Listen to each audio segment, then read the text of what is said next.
What's up, Go community? On this week's episode, Zack and CB joining me in discussing the games that we've spent countless hours playing and what it is that draws us for such a long period of time. In news, there's a possibility of a Game Boy Advance Castlevania games getting a collection on current consoles, and the new games discussed include DC Superhero Girls Teen Power, which Zack has been enjoying, and I actually played a PC game called Minute of Islands. Also, Rel stops by to tell us about a difficult game he played called Ender Lilies Quietus of the Nights. This is the Gaming Outsider. Greetings, programs, and welcome to episode 351 of The Gaming Outsider, a video game podcast with a focus on our incredible community. It's Tuesday, June 21st. I'm your host, Scott Clark, and joining me are my friends Zack Parkerson. I'm riding high. And Chris Behrensmeyer. Hi, friends. How's it going, guys? Minutes before we started recording, they announced Final Fantasy IX animated series, so I'm feeling pretty good.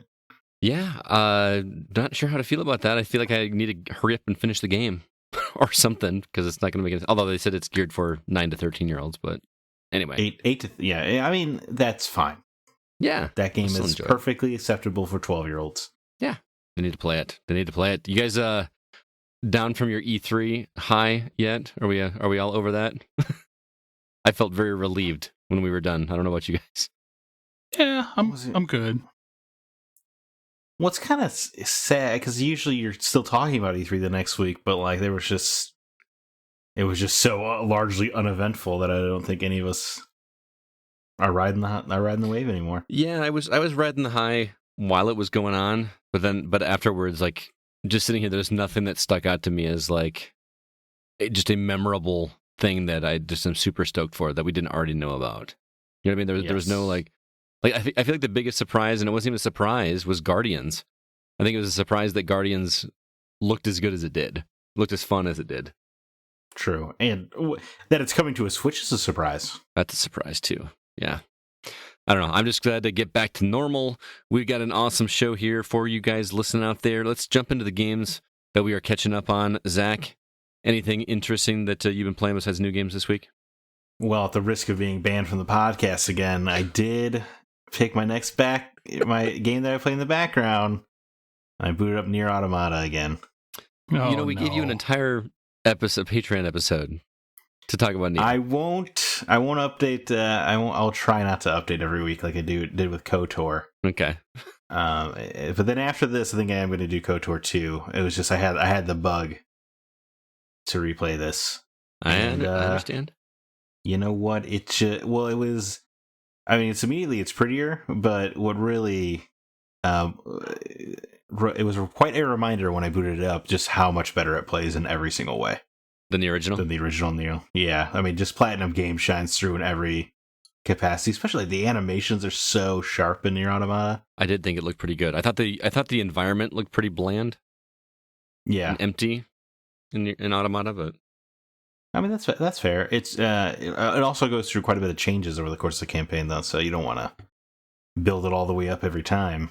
That makes sense. I mean, I don't know why that makes sense, but I'll find out. It's just so good. I don't understand how you weren't hooked. Just, I mean, in the amusement park alone, you have that boss battle that's timed to the soundtrack. I'm just like, how does Scott not like this game?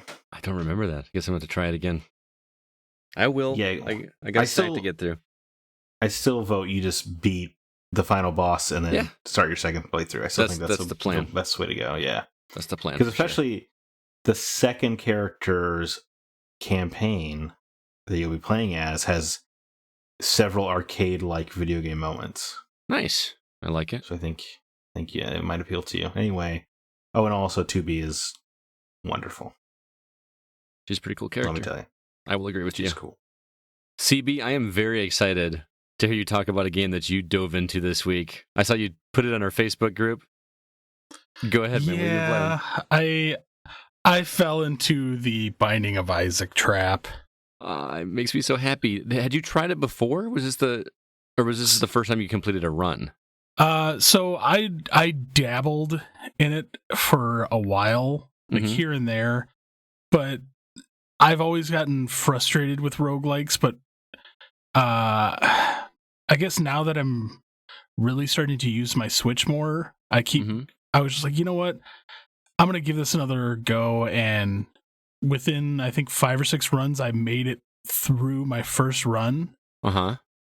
And it unlocks some more characters, and now I'm playing through those. And I'm pretty thoroughly addicted.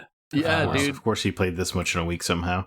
But yeah, so I can't stop playing it, unfortunately. Dude, that's how it was with me, man. That game, just one more run. Let's just see how far I can get. It's just, it becomes formulaic when you play it. Like, you actually start that opening screen. I start that opening screen the exact same way. I go through the same door no matter what. I don't know. It's just like I love that game so much. Yeah, I mean, I've even got a couple of the challenges done now.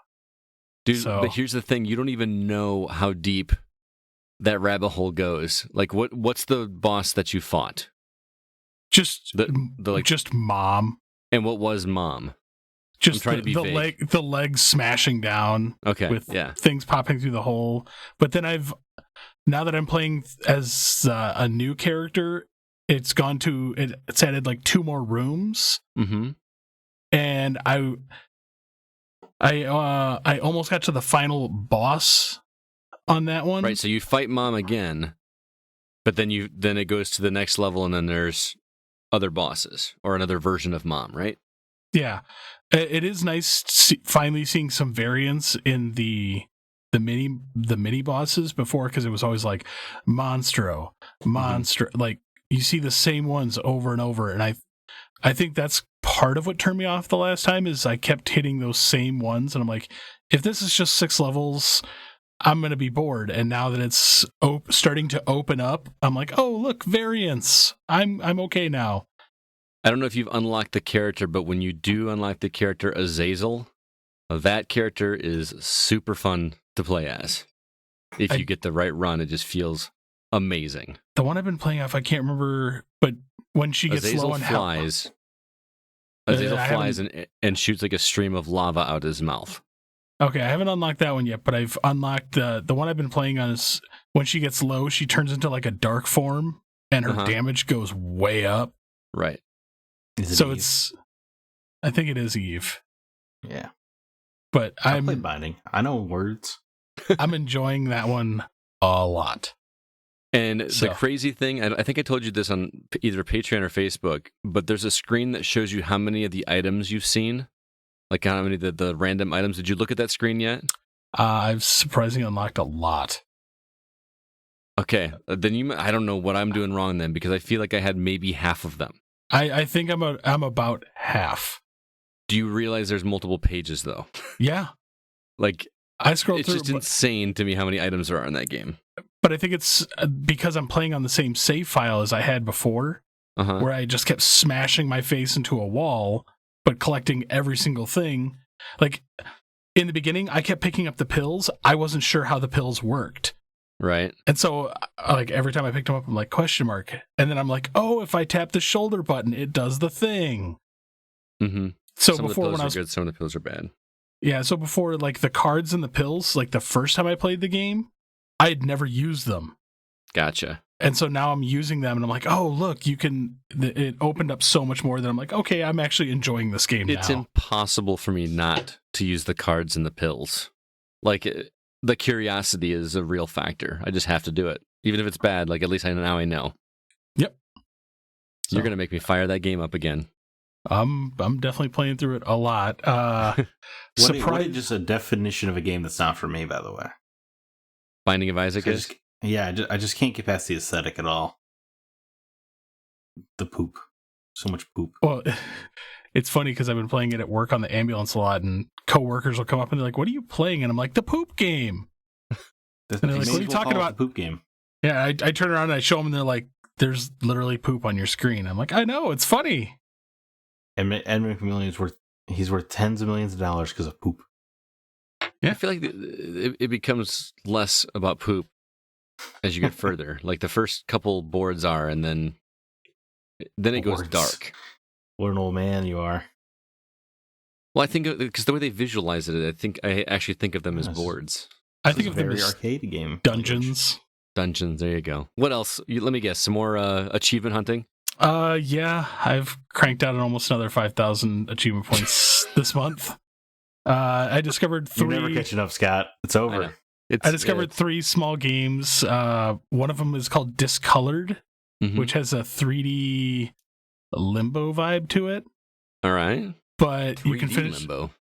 But here's the problem: you finish the game in like 10 minutes. Oh, it's really quick. Like once the first time you play through it, it'll take you about an hour to an hour and a half, and then to clean up achievements, you can literally blitz the game in like under 10 minutes. okay. So, or did you buy this? I bought it. It was $3. Oh, okay. I couldn't. I was like, whatever, I'll buy it. You're a detective who's sent to a roadside diner where all the color in the world has disappeared, and you have to do some puzzle solving to find all the color again. So it's an interesting concept. Some of the puzzles were actually really complex the first time you play through it, but once you know how to solve the puzzle, it takes all the fun out of it. Oh. So there's some interesting puzzle mechanics for it, and playing hide and seek. Some of it is so unbelievably vague that it actually like hurt my brain to think about it. I'm like, why did you construct this game this way? Because no one in their right mind would have ever thought of this. All right. Still, hour and 10 minutes. Yeah. Then there's another one, Peepaw's Farm, which is a tiny farm. You know me, I love farm simulators. And so I saw this one. I'm like, screw it, I'll check it out. It was another $3 game at the time, but you're playing a farm simulator as a disgruntled farmer. A disgruntled farmer. Yes. All right. But also almost 1,000 achievement points in less than 30 minutes. Jeez. All right. But then this other company, Poggy, they've been making these word games, and they've been releasing one like every month or every other month. Yeah, you did one recently, didn't you? I've done 4 of them now. I'm currently playing on this one. There's ladders, but this one, it's mix-ups, and you get 3 words per round. And there's just a screen of a bunch of letters, and you have to make words out of these letters, but you can only use them once. Uh-huh. And each round is based on something. Like one round was astrology, so you have to like, Sagittarius, Capricorn, and like spell it out. So it's a fun little time sink that I kind of picked up based upon what we were talking about this week, just because I like to sit down and just kind of unscramble my brain, I guess, with some of these easy word games, because it also like tests your spelling and like how your brain works. So I enjoy them. It kind of reminds me of the brain games from the DS. Yeah. So just DS, fun, simple games. So I mean, achievement hunters out there, I mean, they're worth picking up. I mean, at $3, single playthroughs on some of these, it's worth it. There you go. So I had full intentions of waking up this morning and finishing Mighty Goose, which I talked about last week a little bit, and I did. I finished it only to find out that there is a new game plus. Like after you beat the final boss, it opens up a portal, and you go through the portal, and now the world is mirrored, and you basically get to play through the game a second time, just like a mirrored version of it, which is funny. That game is stupid fun. It really is. And it's never like overly difficult. That's what I liked about it. Is like I was worried I was going to just like hit a wall where it was going to be really hard and I wasn't able to do it. Never hit that wall. The guy made this game he just wanted you to have a fun run and gun game that's silly, and it's really good. I like that. And then I was supposed to write the review for that game and do some other stuff for the site, and instead I turned on Fallout 3 again. And yeah, you did. Listened to Zack and decided to enjoy some games this week. And guys, all I want to do is play Fallout 3. It just feels so good being back in the wasteland. I know that's like one of CB's favorite games. Is your little like artwork for the website is you as the lone wanderer. Yep. But I love that game so much. It just, you sit there and you stare out into it, and I've played through the game before, and I'm staring out into the wasteland, and I can see the Washington Monument in the background and the mall, and like I've been there, but I still get this feeling of I'm going to go explore. I just can't wait to go explore all these places and see all these stories. And I've started to hit some of them again although I have countless times in the past. So I'm having this weird nostalgia, but sometimes things feel fresh at the same time. It's just, the storytelling is so good in this. I love I hit the story where somebody in Megaton sends you to look for her brother, and her brother who was like recruited by this family of vampires that are like, but they're like super nice about it. They're not like evil vampires. They're just like, hey, we're this way, and it's his decision, and do what you want. You can talk to him. We're not gonna like force him to stay or whatever. Like, you could just be nice to everybody, and not everybody, obviously, but I just love. It's a clever story. It's like things that you kind of would imagine how things would go if Fallout actually happened. You know what I mean? Fallout 3 is magnificent. Can't deny. It really is. I mean, those major side quests, I think there are only like 20 of them but like with the tree guy and everything, it's just so good. All of them, pretty much. Yeah. Or like you find like the Republic of Dave, like it's just a great. That's a I great. don't remember what that is. See, there you go. Hey, look at that. It'll be something new. Yeah. It's just like I'm really enjoying myself going through and doing this again. I feel like since there are like 200 achievements that I don't have, I don't know which DLC I'm missing. I'm going to have to go look it up. I can't imagine I didn't buy all the DLC for this game because I just adored that game so much. But the Pit, Anchorage. I wonder if I didn't do the Alien one. I wonder if that's the one I'm missing. Militia's 8 is great. Yeah, it is. I wonder if that's the one I'm missing, but I feel like I don't want to do it now. That's probably my favorite one because it's just so ridiculous. I loved Operation Anchorage. Yeah, that was good too. Yeah, well, that was good for like the lore as well. Yeah. So do the DLCs like level with your character, or do you think I need to go? Yeah, you can just hop in and out of them. Can you? Like I can go do it now at level 8 or whatever. That's the Bethesda method. Well, some of them unlock like when you hit certain checkpoints. Like I know one of them doesn't unlock until you hit like level 10. Okay, I'm at like level 9. I feel like I'm leveling up really quickly, but I'm also speccing my character. I'm picking the perks that give you extra experience, like 10% more experience. I've done that one like 5 times. So the right way to play. Yeah, like I'm focusing on what I can do to make my character grow faster instead of just going for the things I like. Although I did, I increased speech and lockpick very early because I wanted that, and then science because it bugs me when I get those terminals and I can't open them. I messed up like 2 terminals today, and it just drives me crazy that you can't, like, if you lock them out, you're just done. You just can't ever open up that door again. There's the later one that it resets all the terminals. Does it? Yeah. I do not remember that, but you can also just save scum. Save scum? Yeah, like save, then try the terminal. If it doesn't work, reload your save. Yeah. Yeah, but as weird as it sounds.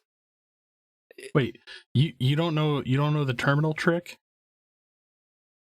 No. You do it twice and then back out, and it resets the terminal entirely. Oh, really? I didn't know that. All right. Yeah. Good to know. It's like it's like a game of Mastermind. Otherwise. Yeah, because you don't even have to do the save state part. Like you can do it, and so there's like one left.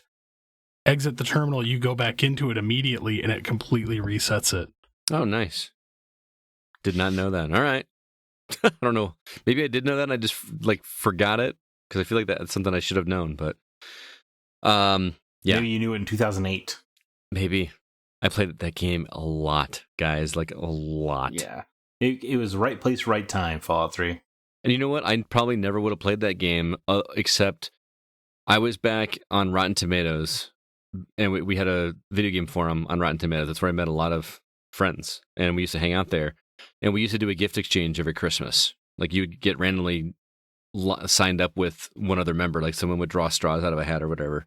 And Calvin Meyer, I was matched up with. Angel Speak, he lives out in California. He randomly sent me a copy of Fallout 3, and I had never even heard of. I had never played Fallout, the originals at all. And I remember being disappointed because, like, man, this is a game that I'm not gonna enjoy this game. Little did I know it was gonna be one of my favorite games of all time. That game is just so good, and it looks pretty good, guys. It's still pretty dark. Like it's in a lot of grays and browns and greens and stuff like that. Well, it is a post-apocalypse, nuclear apocalypse, right? And that's why it works there. But I don't know if it's up-resed for the Xbox Series X or whatever, but I know Dead Space looked really good. When I played Dead Space, I was shocked at how well that game looked. This one, I feel like it's aged pretty well. It moves a little slower than modern sensibilities, but it's really good. So, well, I re-downloaded it because you're playing it, and I have a lot of fond memories, and I remember exactly what it looks like. So I will get back to you on whether it's been up-resed or not. Yeah, let me know. Maybe I should download it. We can all just talk about Fallout 3, a 13-year-old game on the podcast. I'm okay with this. I will be reporting back because some people do like to hear it, but I won't be this extensive each week. I'll just tell you about like what mission I recently accomplished. This week was the. I can't believe you didn't encounter the Republic of Dave. There's one of the 20 bobbleheads are there. No, I'm pretty sure I did. I just don't remember. There were so many stories. Okay. It happened. You said 20 bobbleheads? Yeah. Isn't that, or is it 10? No, there's 20. There's 20 all to get in the entire game. Yeah, I found two so far this time. The Republic of Dave. And one of them's in the vault in the beginning, right? And you can miss it forever. Is that right? Yep. I'm pretty sure That's I have crap. that one. I got that one, and I got the one in Vault 106. Okay. Which was man. Exploring every vault is the vaults are the best part. Seriously, it really is. especially because you have to like experience that. Normally, I don't like text dialogue that you got to read or whatever. But since there's something about it being in a monitor, and like as an email or something from to the rest of the vault dwellers, that just makes it feel organic. See, it's funny. You want to play 3 more? Like I really want to go play New Vegas again. Yeah, me too. I really do want to play. I've never played New Vegas more than a couple hours. Oh, New Vegas is probably like I love 3, but New Vegas is like my number 1. See, I played through it, but I didn't like it as much. But man, that would be a fun break to seal maybe in the fall. I would play through it again. So anyway, let's go ahead and move on and jump into this week's news.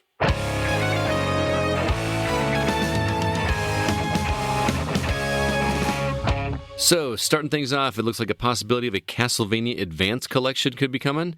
Sony filed a trademark for PSX again, and Scott Cawthon, the creator of Five Nights at Freddy's, has retired from the industry.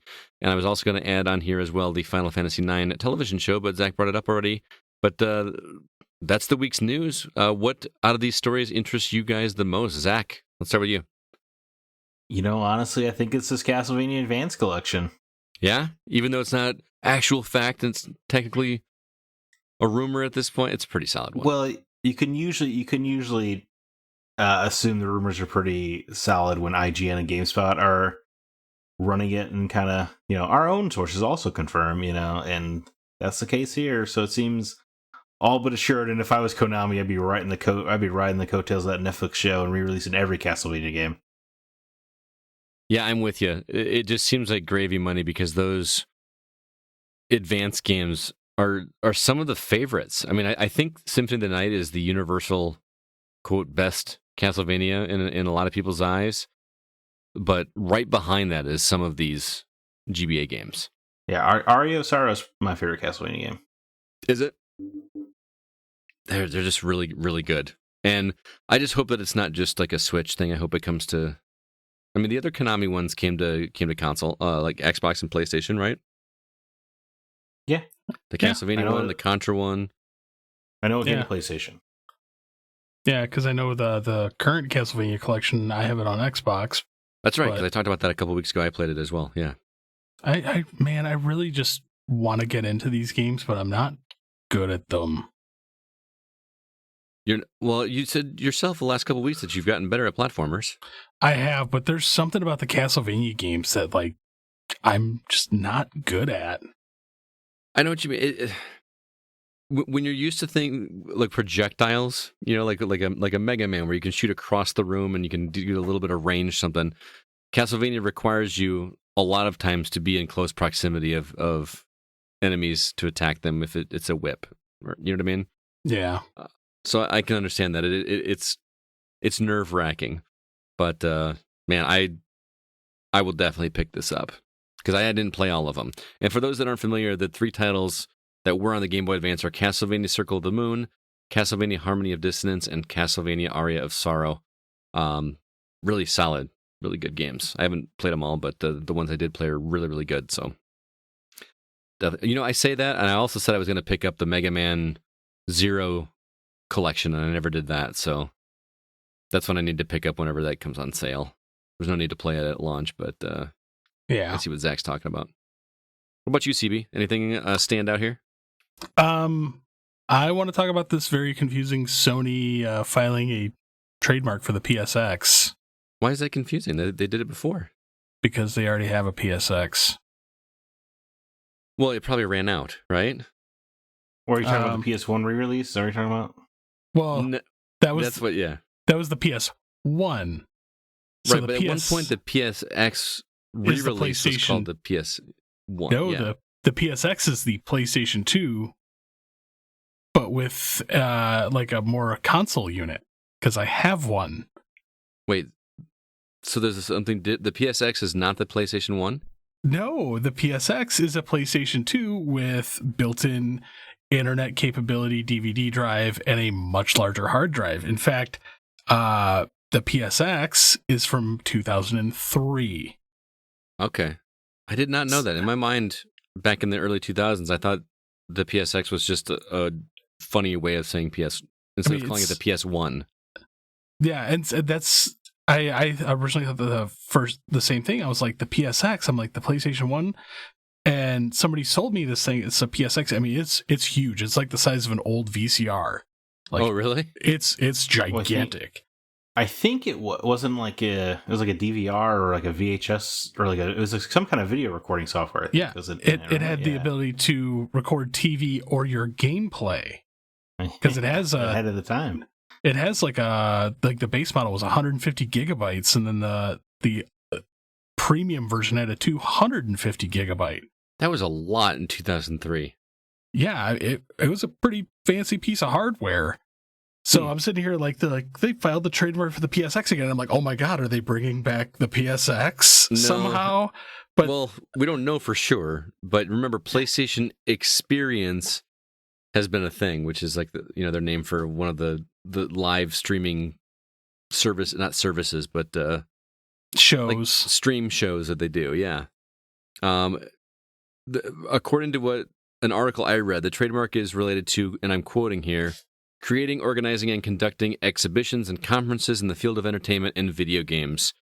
So this has to be like, it's interesting that this comes right after E3, where Sony was not present, right? Yeah. So to me, this is a clue that we're going to be getting some kind of murmurings of something coming from Sony. Well, we knew they had to have a response. Like Sony has, like, they've been dark on the rock for a while. They have, but it seems so late in the season to be just trademarking something. If they're just not trademarking it or re-upping this trademark, do they have anything cooking? Or, like how soon do you guys think we're going to be getting some kind of response in regards to what's going on? August? My guess is slotted for August to announce a bunch of stuff to get the hype ready for the holiday season. Okay. I mean, at least that's where I sit.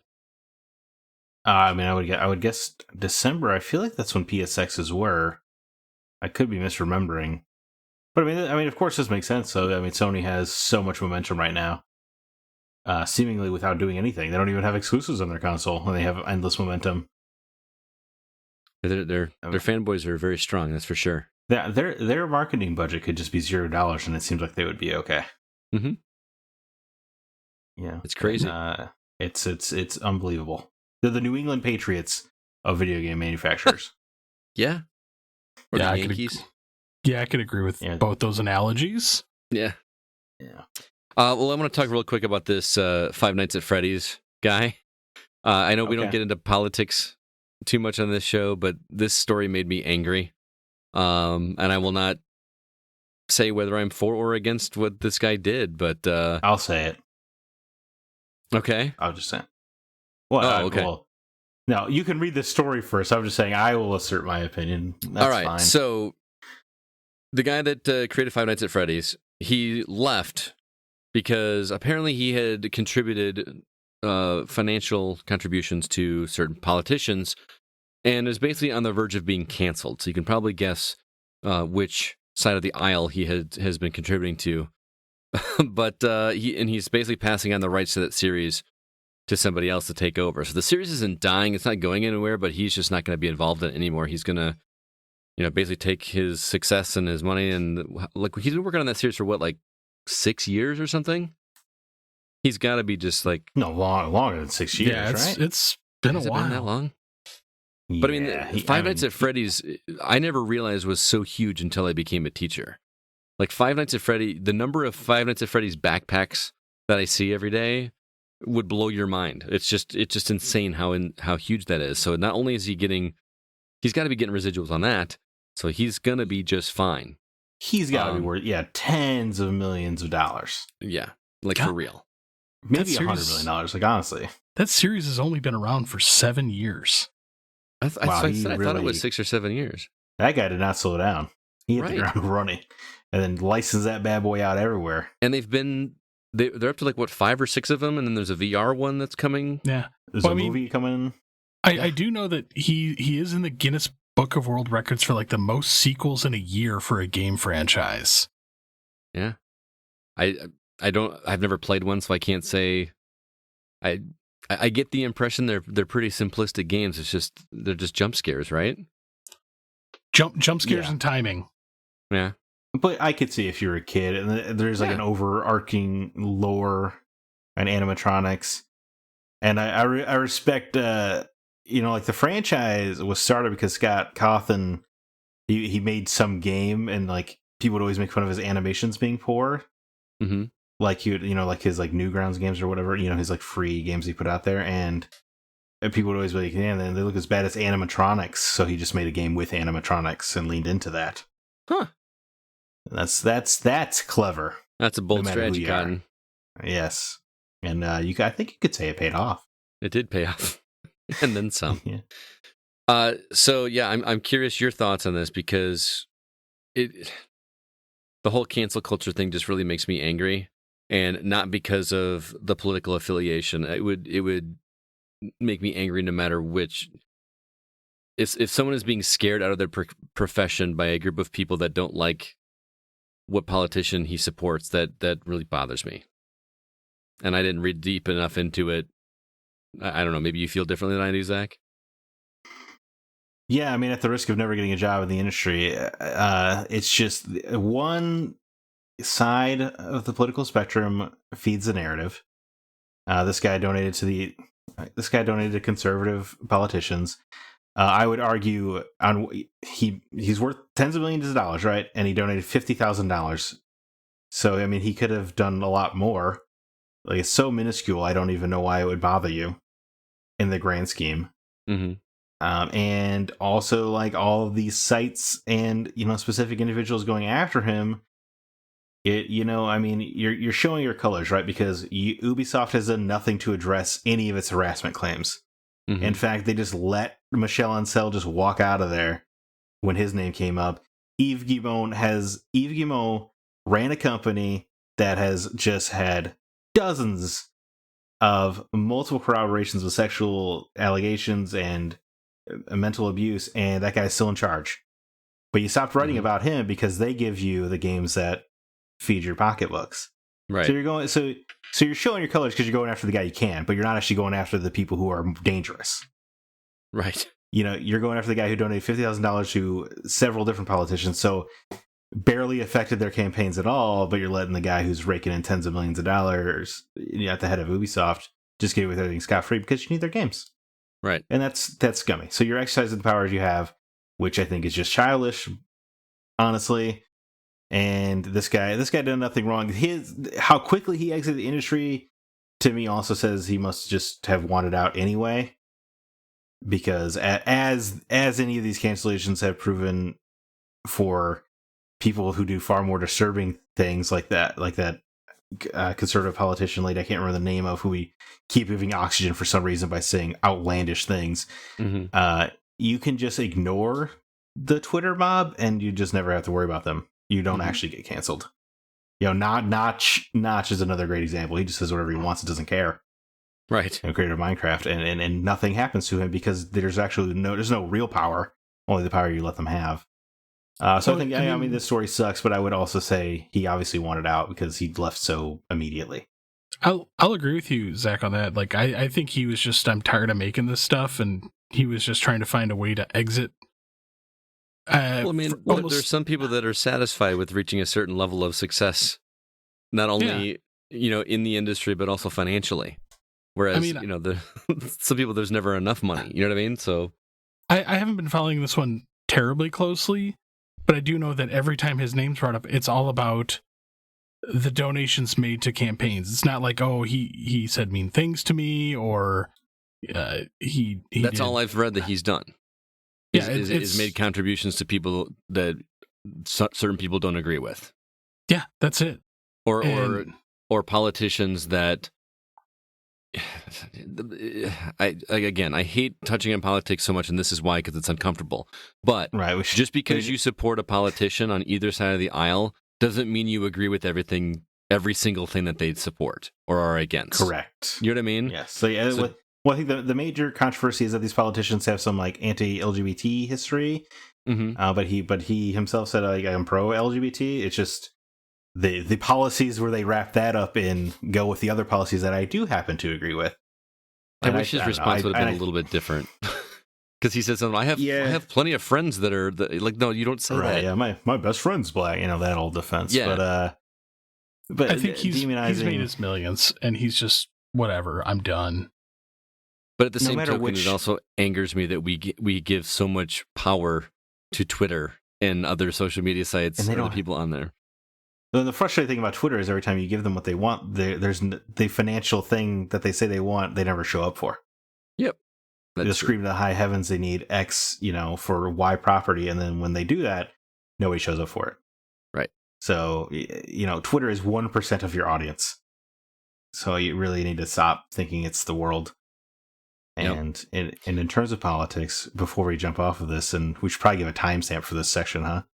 Probably. Just get past the politics, but it's okay to talk about it as long as we're not talking about leaning one. You know what I mean? Like, it doesn't have to be an uncomfortable conversation. Well, if you think, no matter which side you are on, if you think your side is entirely right and the other side is entirely wrong, then you're just naive. I mean, right? They're two. This is probably gonna be a dumb analogy, but they're two parts. They're both wings on the same political bird, and the political bird for hundreds of years has just been crapping on the people. Wow. And that's my view on it. Is that your analogy? Did you come up with that, or I did just now? Yes. Nice. I like it. Yeah. Thank you. The thing that angers me the most is just the cancel culture mentality. There's other examples that I've read about online this week. Actually, not just this week, but this week and last week. And I won't get into specifics. Maybe I'll talk to you about off air just because I don't want to get into specifics, but remind me just how there's no like innocent till proven guilty. If Twitter says you did it, and then everybody's on a rampage, and then this person has to make a statement about and apologize for something that they don't need to apologize for. It's just super ridiculous to me. My one piece on social media, and this is the only time I'm ever going to say it, is I hate social media for the fact that, A, if you're demonized for something and you give into Twitter, Twitter just finds its next target. Yeah. If you don't give in and you take a stand, you're demonized and it makes it worse. Like almost never have I seen on any form of social media that if something comes to a resolution, good or bad, it's put to bed. Like say somebody goes out and does something amazing and it's posted all over social media. No one cares. Yep. But if it's bad, it keeps going and going and going until either it has a good resolution or a bad resolution. And either way, they find something new to feed on and just keep growing the monster. Yep. I agree. I feel like I'm like double thinking the bird analogy. Maybe I did hear it somewhere. I'm not entirely sure. Okay. We'll give credit to some unnamed source for the. Well, it feels like maybe I heard on the Daily Show in like 1982, or I was not born. Maybe I heard it somewhere. It's a good analogy. It seems it seems too good for me to have come up with it. I get what you Is what mean. I'm trying to say. All right, well, let's go ahead and move on before we get into the games, the newer games we've been playing. CB, we are funded by Patreon, and we've got some new episodes coming up here. What's on the horizon? Well, coming up, I know we have our Resident Evil spoiler cast that we did recently, but we also did, just before we started recording tonight, did an episode on how we managed to plow through the games that we're struggling with. And yes.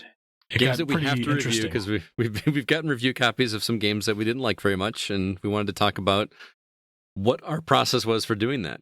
So that's a fun one. Anything else? Our friends trivia one, it's there for those It's of you coming. that. I mean, it's coming. So for those of you that like to talk about Friends, Mhm. the TV show, it's a fun listen. I actually had a new patron sign up last week that contacted me and said, "I don't see the Friends one. Where is it? Is it there?" I'm like, "It's coming. It's coming. I promise." So people do Yep. want to hear it, believe it or not. It is recorded. It's coming. Yep. So And we got to then, knock out some more trivia then. Yeah. yeah, I mean, we can do another one on something else. And we also have a one on Near Replicant, a spoiler Yeah, we do. cast. Yes. That was So- the Zack episode. But anyway, if I those will- episodes, That's the Christina episode. is it? She took over that Yeah, thing. that's a good point. Christina did want to talk about Nier more than you did, which was Right. shocking.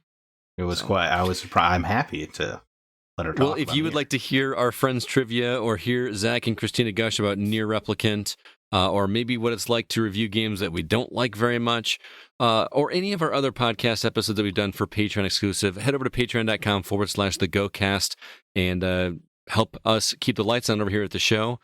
We do put every penny that we earn there back into the show in some fashion, including our game giveaways. We reviewed Ratchet and Clank last week, so I purchased a copy and played through the game, reviewed it, and then gave it away to the community. And we always give it back to the community. Speaking of, I wanted to bring this up. I didn't even tell you guys this. Daniel God. Gilmore won the copy of Ratchet and Clank, right? Mm-hmm. So he's being sent that copy. It's actually being shipped out tomorrow. And he messaged me privately and said, "Hey, I'm going to play through this game. Is it okay if I just give it back to the community after I finish playing it?" And we've got to talk, and I'm like, I'm hoping that this becomes a thing where, and we're not going to require anybody to do it, but like that game just kind of gets distributed amongst the community. Like somebody plays it, beats it, and passes it on to the next person. Plays it, beats it, passes it on to somebody else, and we just have like a pile of games just going through. I think that would be super cool. The Again, Go library. The Go library, like give a book, take a book little thing in front of the Y. We have that for games just floating around. I think that would just be super cool. So anyway, thank you to Daniel for his willingness to do that. Even though he doesn't have the game in his hands yet, he wanted to pass it on to somebody all right off the bat. So I think I'd like to encourage that and make that a thing. Play the game, beat it, pass it on to somebody else. You pay the $3 to ship it, and I like it. Geez, Scott, don't put any pressure on people to be. No nice about pressure. No pressure. It's yours to keep if you want it, but I love the community aspect of it and think it would be pretty cool. Let's go ahead now, though, and jump into the games that we've actually been playing.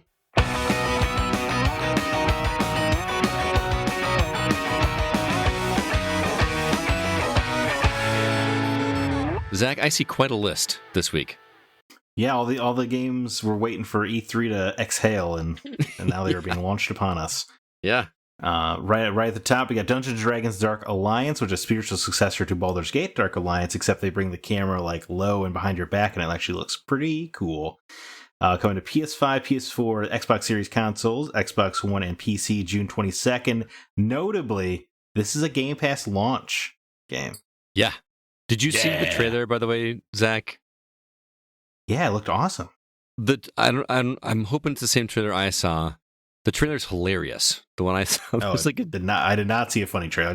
I saw a very serious trailer. okay, unless I'm not thinking of the same game, because I was actually watching it. I was hanging out with our producer, Nate. And I remember one of the characters had, maybe it's not the same game. He had like a guitar. One of the bards had a guitar, and it was just really funny. Maybe I'm thinking of a completely different game, but anyway. either way, it's a Game Pass game, and it would be cool if we could get together, all of us. But we say that about a lot of things. I already downloaded it. I'm going to download it after this podcast. That's tomorrow, right? That is tomorrow. Yeah. We could play you it guys at doing? midnight tonight. Unfortunately, I work couldn't, tomorrow. I so got to work, get up at 5. But anyway, Sea of Thieves gets its Jack Sparrow expansion with the Pirates of Life coming to series consoles, the Xbox One and PC, June 22nd, also on Game Pass. Ender Lilies, Quietus of the Night, which I think you're going to hear about later, or wait, last week? Did you hear about this? No, that's this week. Later this week, you will hear about Ender Lilies, Quietus of the Night. No, later this episode. Whatever. That's coming to Switch and PC June 22nd. It looks awesome. I'm told it's 2D Bloodborne. Yes. Lego Builder's Journey, which is a Lego puzzle game, coming to Switch and PC June 22nd. Phantom Abyss, which we just got announced last week. That's that procedurally generated temple running game. I wish that weren't just on PC. Yeah, coming to PC. It's in early access, but I thought it looked so cool that I wanted to mention it anyway. Yeah. Coming June 22nd. Super Magbot, the platformer without a jump button, coming to Switch and PC June 22nd. You have to like demagnetize from areas. It kind of feels like Bionic Commando because you don't have a jump button. Mm-hmm. Olympic Games Tokyo 2020, the official video game, coming to PS4, Xbox One, Switch, and PC, and Stadia on June 22nd. Which is funny because we didn't even have Olympic Games in 2020, did we? I don't think so. I don't know, man. I think it's still in the works, but you can play the Olympics before they actually happen. Yeah. I was surprised this has like a cartoony aesthetic to it. Yeah, that's it's not taking it so almost like a Mario Party kind of thing. I've played some of these Olympics games before. They're actually kind of fun. Yeah. Well, remember back in the day playing Track and Field 2? You mean get on the floor and smash my NES? No, not that. That was like stadium or not stadium events, but that was a Track different and game. Field. No, Track and Field did not use the power pad. You're thinking of the one that was the pack-in game that came with Mario and Duck Hunt.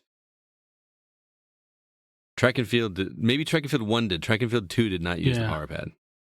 I'm pretty sure. Yeah, I thought that was the famous game that used the power pad. I think you keep going. I'll find out. Wrong podcast. All right. Musical 2D platformer Out of Line coming to PS4, Switch, and PC June 24th. Worms Rumble gets its Switch port June 23rd. That was also announced last week. Alex Kidd and Miracle World DX, which is a remake classic game, coming to PS5, PS4, Xbox Series consoles, Xbox One, Switch, and PC June 24th. They are not leaving a platform behind on that thing. Stadia. Well, I feel like the Olympic game is like some kind of weird contract holdover. Legends of Mana gets remade in HD for PS4, Switch, and PC June 24th. I don't know. Is that the first time we're getting that in English, or is that another one of them? I feel like that game's been remade like already. I'm so confused by that. I could swear I have Legend of Mana already on PS4. They did a full talked about a remake of Secret of Mana. I think they did. This is the 2D version. I think they remade it in 3D, and now they up-res the 2D classic to HD. It is Secret of Mana that I already have. Gotcha. Okay. Something like that. Square knocks these bad boys out left and right. Empire of Angels 4, which looks like waifu tactics, coming to PS4, Xbox One, and Switch June 24th. The Eternal Castle classic game, gets remastered for PS5 and PS4 June 24th. Mario Golf Super Rush, the next entry in the long-running sports franchise, comes to Switch June 25th.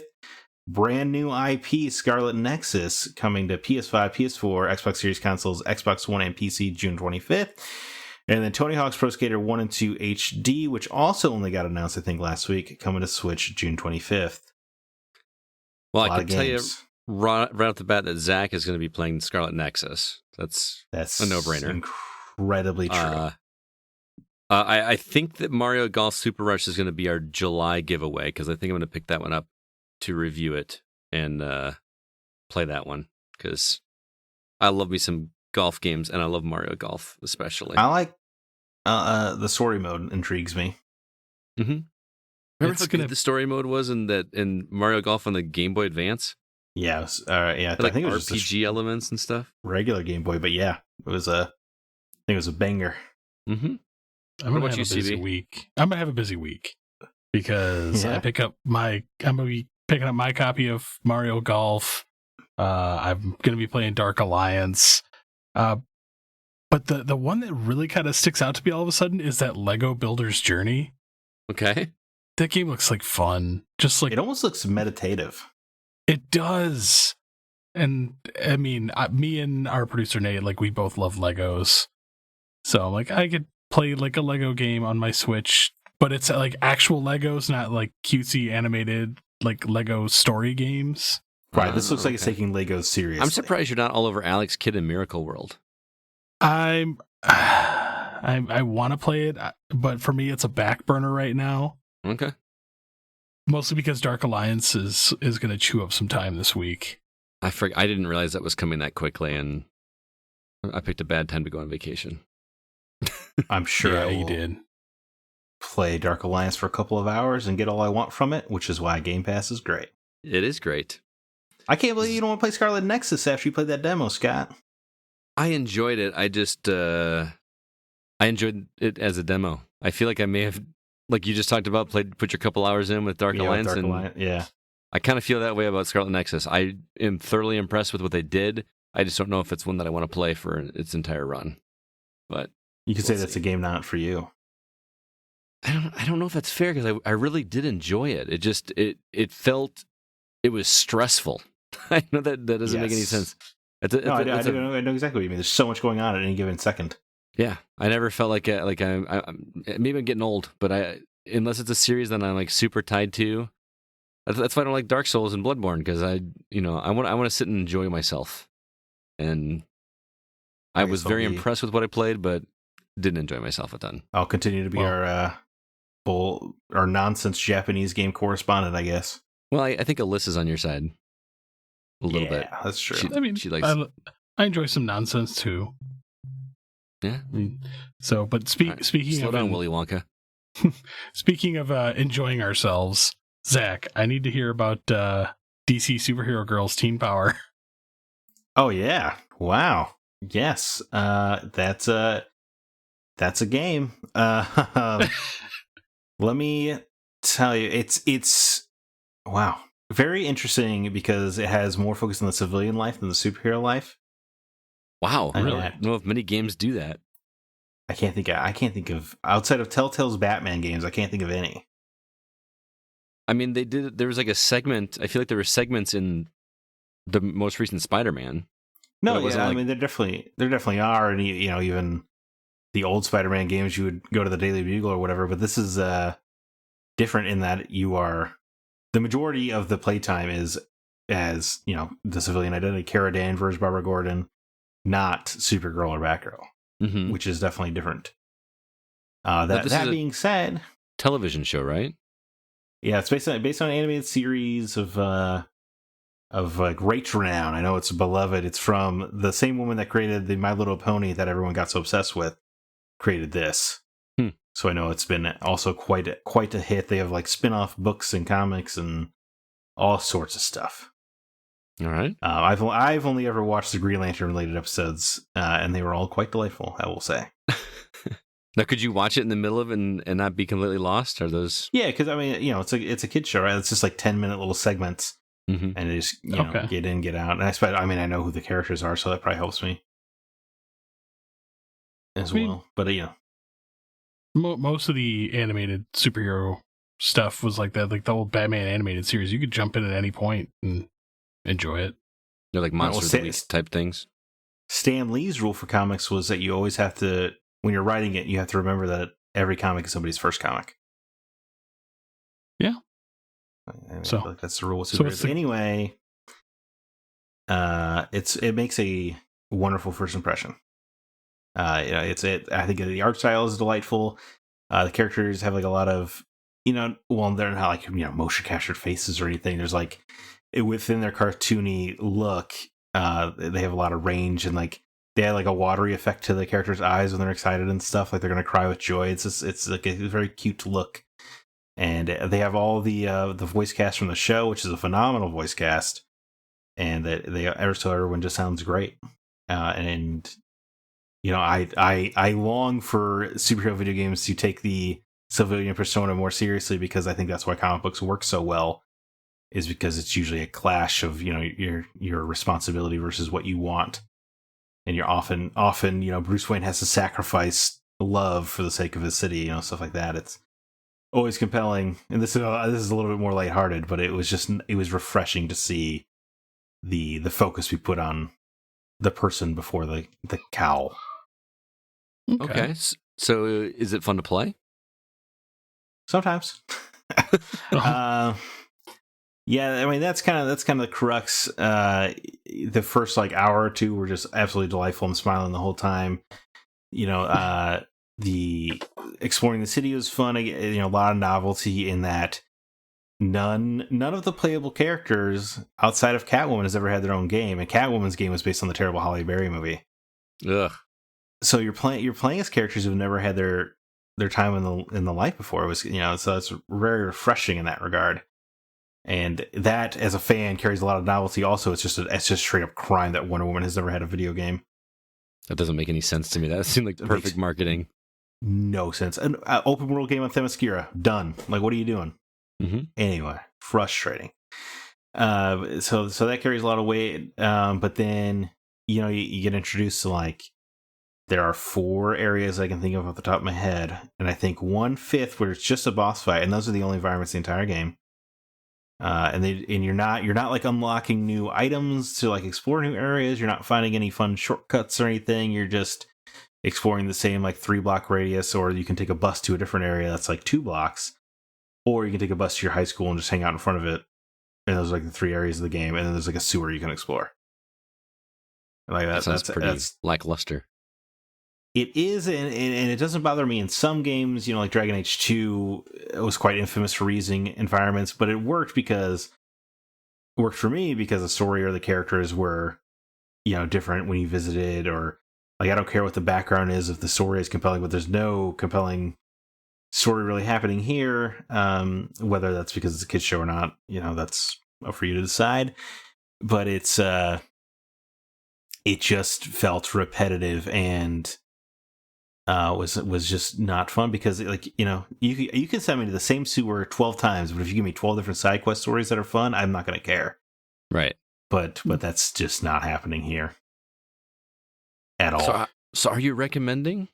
Well, I guess I haven't even talked about like the combat. Right? Is you load in to a combat arena, and then like the superhero persona takes over, and they're very like discrete combat arenas where you'll fight waves of enemies, but there's one main attack button, and you can hit a 5 no matter which character you're playing as. It's either a 4 or a 5 hit combo string, and that's it. And then you can unlock like cooldown powers, like Supergirl's freeze breath is like on the right trigger, and her heat vision's on the left trigger, whatever. And those are basically kind of cooldown timers, and that switches it up a little bit, but it's just never engaging. And I didn't care at first because I was just having so much fun playing as these characters. But, you know, the game doesn't really introduce any new ideas beyond its like first 2 hours, which is not great. And then so just we starts to feel repetitive after that. And the one thing I'll give to the combat is you're unlocking characters at a pretty good clip. Like, I would say you get a new character maybe once every hour, so you're at least having something new to experiment with there. But then, you know, like, everyone's got like the right trigger is usually an area of attack, and then like the other special power is like a room clearing thing. So like, it's just not, everyone kind of feels the same outside of Star Sapphire because she attacks ranged, but otherwise everyone else just basically kind of feels the same. That's unfortunate. Yeah, I was surprised that this was a full price game. Like, when I first looked at it, I was like, this has got to be at least a $40 game. Yeah, and you know, playing it's obvious it had some kind of budget restraints. Like, 'cause why else would you keep using the same environments? And I don't want to like be super negative the whole time. Like I said, the characters are a lot of fun, and their interactions the whole way through are a lot of fun. But the plot, the like overall plot is, you know, there are evil toys that are like automatons that are attacking neighborhoods, and you have to fight them off. There's also a guy named Toymaker handing out toys to everybody on the pier, and it takes the characters like 6 hours to make the connection of like, well, I wonder if Toymaker's related to the toys or not. It's and what it feels like it was an episode of the show stretched into 8 hours, and it just kind of makes the characters look a little dumb because of that. Okay. But there is a lot of charm in just the characters, and there's a whole side activity where you rebuild part of town, and that's fun because you can decide where buildings go, and that's like the one fun side diversion. But I guess overall, I would say you need to definitely wait for a sale, which sucks because it's published by Nintendo. So I don't know if you're ever going to see a sale. Yep. Because they don't do that. Not only that, it's published by Nintendo and it's a DC property. Right. And it's based on a popular show, so maybe it won't go down. But I do think, on one hand, it's the first time I ever played a superhero game that's obviously catered towards girls. Mm-hmm. You know, you don't get those ever. I can't think of another one at all. Exactly. And it's fun for DC fans because you're playing as characters you've never really gotten to play before. Like I don't know if Star Sapphire has ever been playable in a video game before. I don't know what that is. It's Green Lantern's love interest. No, I don't think she's ever been depicted. Yeah, I mean, outside of the Lego games, she's in Lego games. I mean, maybe not as Star Sapphire in the Rise of Manhunter game, but maybe as a mention. Yeah, well, you go to the Star Sapphire's home planet in that game, but you don't actually play as any of them anyway. I'm sure it's probably more fun for kids. You know, if you have like a young girl or boy who's into the show, probably pick it up, because I remember being a kid and I didn't really care if things are repetitive or not. You know, you just want to play your game. Mm-hmm. But just as a 30-year-old fan of the property, there's not a lot to recommend here at $60. You know, okay. even I don't feel great about having paid $60 for it, and you guys make fun of me for how much I love DC, for God's sake. Exactly. So that is DC Superhero Girls Teen Power, and it's only on Switch. This is exclusive, right? Correct. Yeah, published by. I can't believe Nintendo's publishing a DC game. It's wild to me. What a world. Yeah, but hey, if we just want to keep this disappointment train rolling, Scott, you've been playing Minute of Violence. Oh, you're gonna make me feel terrible. Let's keep Depression Fest rolling. Oh man, so yeah, Minute of Violence is a game I didn't love, and I'm gonna start by talking positively about it because there are some things about this game that I like. You play the world building in this, the story behind this is actually kind of clever. It's a fantasy world that is powered by these 4 brothers that are giants that live underground, that are constantly forced to basically run a hand crank on their portion of the world for all of eternity. And all 4 of them have broken at the same time. So you play this girl named Mo, M-O, that is tasked to basically go get them up and running again. It's kind of a really cool setup. Like this idea that these giants... That sounds fascinating. Yeah, I really liked it. And I really like the art style outside of like the main character. It just reminds me of Adventure Time for some reason. That was unfortunate. That the Rick and Morty Adventure Time kind of... Wow, you're turning me off more and more. I mean, I haven't watched those shows, but I've seen enough memes and seen enough trailers, that kind of animation. But again, that's just the character models. The set pieces and everything behind that are, and I mean this in a positive way. This is going to sound like a negative, but they look like a high school kid's doodles on their school notebook, like a very inventive, good artist kid that drew something on their notebook, and then we put that as a backdrop in a game. You know how like when you look at, this isn't a weird analogy, but you ever look like at a Dr. Seuss book, and like there's just like super tiny little hand drawn details in areas that, but it almost has that. It's a specific art style, and it's kind of like that in this game, but it's also animated. So it's almost like a living, breathing Dr. Seuss book with lots and lots of detail. It looks really, really cool, and the music and audio is also fantastic. The game asks you to play with headphones, and you really need to. A lot of games, especially indie games, when there is any kind of ambient sounds or footsteps. They're just there. But in this game, in Minute of Islands, they actually match up. Like the steps actually match up with the girl's footsteps. When you hear a seagull caw, you actually see a specific seagull caw. Or if there's multiple ones on the screen, if you were in the middle of two of them, the one on the right, his mouth will open and you will hear it in your right ear. The one on the left will caw and you'll hear it in your left ear. That's pretty cool. Those little attentions to detail are really awesome. I like that. Where I struggle with Minute of Islands is the gameplay loop is just not fun for me.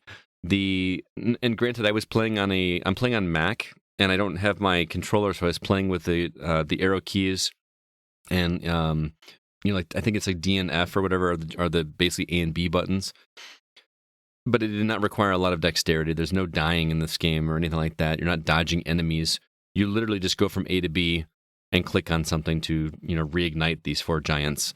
There's some minor there was one puzzle that took me a couple minutes. It was, every adventure game has a puzzle in it that has like 3 spinning pieces that you have to like spin them so that they all match up in the right place to unlock a door or something like that.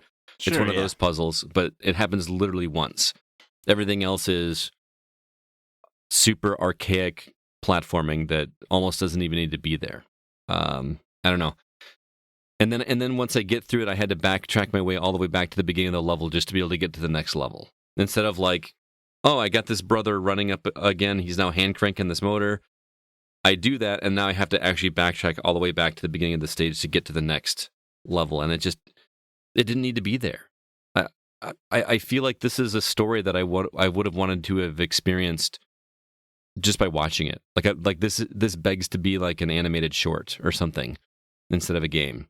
I feel like there's so many good pieces of this game in terms of its art and its sound design and its concept.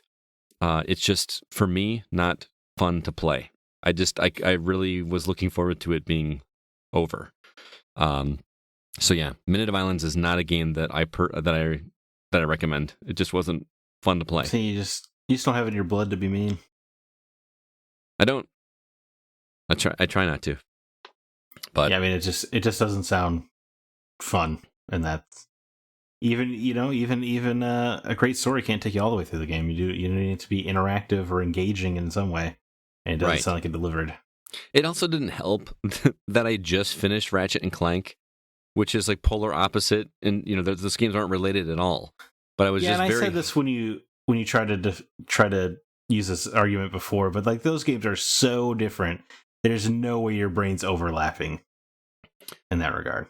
No, I know. It's just I want to like a PC game, man. You know what I mean? Like I understand I have a Mac and I'm limited with what I can play.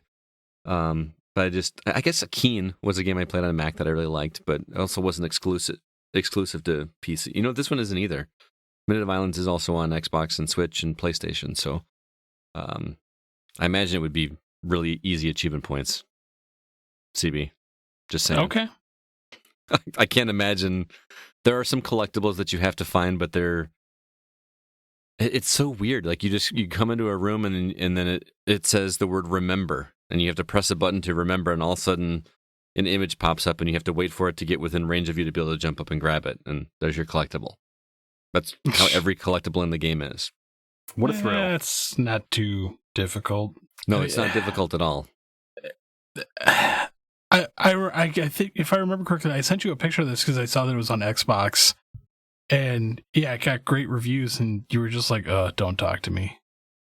So I mean, I was like, man, I really want to try this just to see if it is. You know what? I hope you do, just to maybe prove that I'm wrong. I'm happy to be proven wrong. I really want to know what people like about this game, because it was 8 hours, man.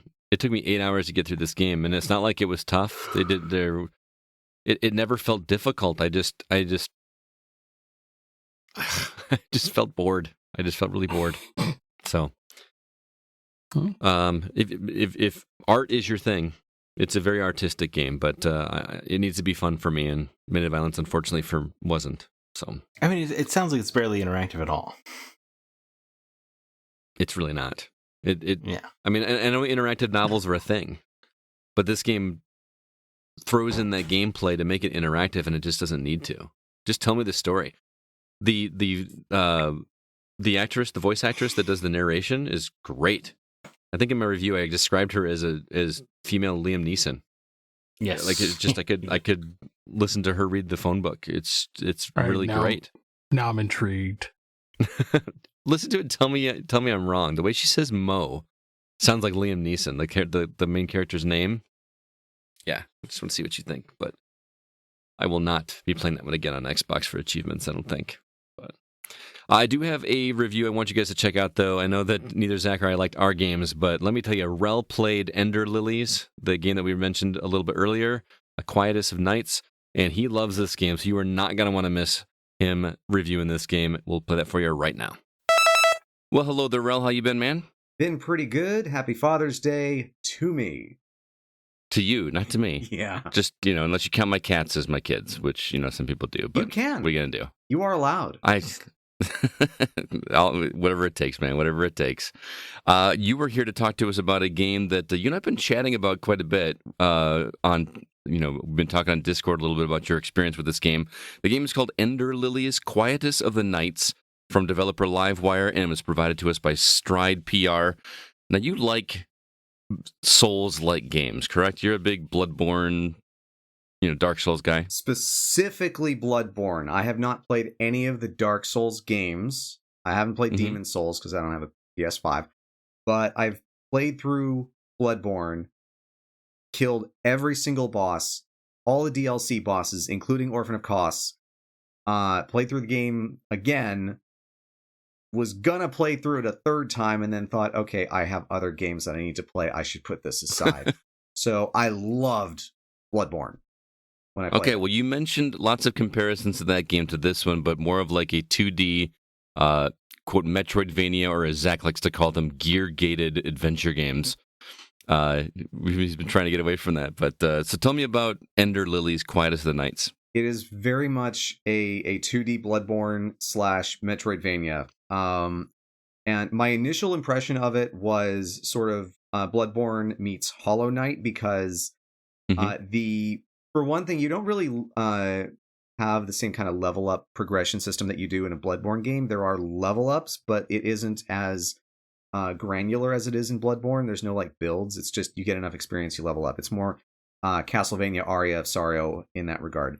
But the Hollow Knight comparison, came in because your save points are like respites where your character just sits down at a bench or a chair or just somewhere and just takes a break, and that's where I got Hollow Knight. But Bloodborne is in both the atmosphere, the level of difficulty, the fact that it's very much focused on dodging enemy attacks, memorizing patterns, and learning not just enemy placements but also enemy attack patterns and how to avoid them, as well as having like big damage spongy bosses that you need to learn and memorize and then just dominate if you are going to succeed. It's interesting that you use Bloodborne as a comparison, because I get it from a gameplay perspective, even though it's 2D where Bloodborne is 3D. But the aesthetic, although some of the enemies and things have that dark aesthetic, your character seems very childlike and innocent. Yeah. Which is a drastic comparison to, or drastic difference from Bloodborne. Yeah, I mean, that was one of the things that kind of grabbed me about it, because rather than playing as, the big tough hunter with a crazy trick weapon, you're playing as basically a 10-year-old girl who wakes up with no real memory of who she is or why she's there, and her only companion is this ghost of an umbral knight who is your only protector, and he's the guy that fights for you. Every time you swing your weapon, he just, pops into existence, goes shwing, and then disappears. And so you don't fight, he does. That's interesting. So, like, whatever commands you're commanding this knight, or is it like she's attacks and then he does it for you? You hit the attack button, he appears, swings, bam, gone. And he can do a quick, simple combo. He can be upgraded.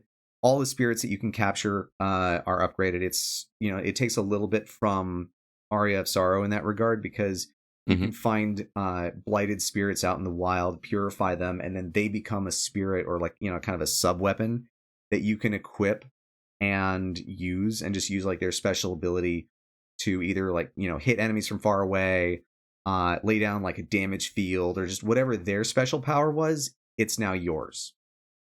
Okay, I like that. Now, two questions. This is kind of a two-parter. Is it as difficult as Bloodborne? As a guy that like got frustrated and only got to like 3 bosses in Bloodborne, and do the bosses feel as satisfying to finish as they do in Bloodborne? I mean, if you got 3 bosses deep in Bloodborne, you got past Gascoigne, in which case you got past the major wall that usually stumps new players for that game. Well, I cheated. Okay. Because I had a friend help me, so okay. It wasn't quite as satisfying, but... Okay, so then you never got over the wall, and then the next boss, it's like, oh, what's this wall doing here? Yep, exactly. Okay. So, funnily enough, Ender Lily's wall boss, like the boss that is like, you wake up and you get good, or you are not progressing, is in fact third boss. First 2 are not too bad. I beat the first boss first try. Second boss took some attempts, not too bad. Third boss was just like, ugh! It's like, why are you killing me? And then 3 attempts later, oh, that's how you dodge that. I win. Gotcha. So, is it more difficult than Bloodborne? In some ways, it's more difficult because this game feels a little bit more bullet hell than Bloodborne did, because of the 2D environment. And so you do have instances where with some bosses, you might have to dodge some projectiles, for instance, that are flying across the screen. Whereas with Bloodborne, you would those were either like hunter shots that you would parry or just dodge out of the way. It wasn't, there wasn't a whole lot flying at you for most bosses. Okay.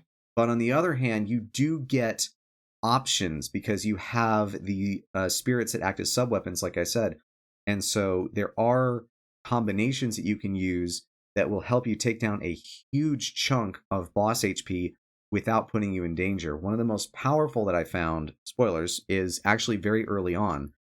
You'll find a raven, and that raven will fire a projectile from like half the screen away and hit whatever enemy is in range, which can be a boss. And you can upgrade that raven to have multiple shots, and it ends up not necessarily trivializing boss fights, because, like I said, bosses have a lot of HP. A lot of them are a little damage spongy, but having a raven and then something else that lets you hit them from range makes it easier than it would be than if you just had to get up in their grill like you do in a typical Bloodborne or Souls game.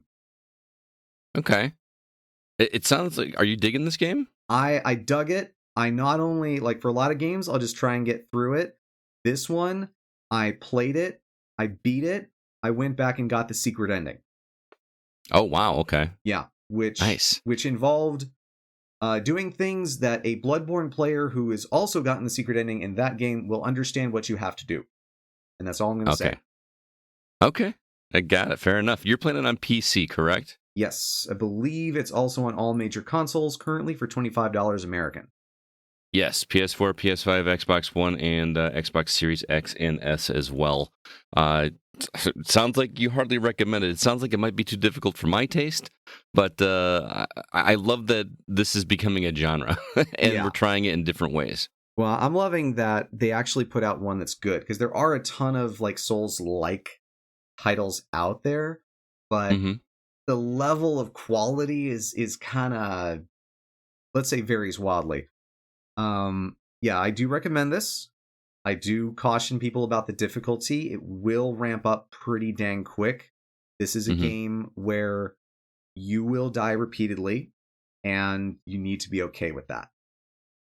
Fair enough. I know you did a video review for us on the game. Where can everybody check that out? Because I want people to see what this game looks like. Yeah, it's a very pretty game. You can find, well, it's kind of grungy, but it's pretty in a grungy way. You can find that on my YouTube channel, www.youtube.com/RelPlays. That's RELLE Plays. Sounds good, man. Thank you so much for checking this one out. I'm very intrigued, although I'll never be good at it. But hopefully other people will check it out. Be safe, good hunter. Thanks, man. We'll catch you next time, okay? All right, later. Thank you, Rel, for bringing in some positivity. I think that was much needed. Speaking of positive things, we have some new members over on our Facebook community.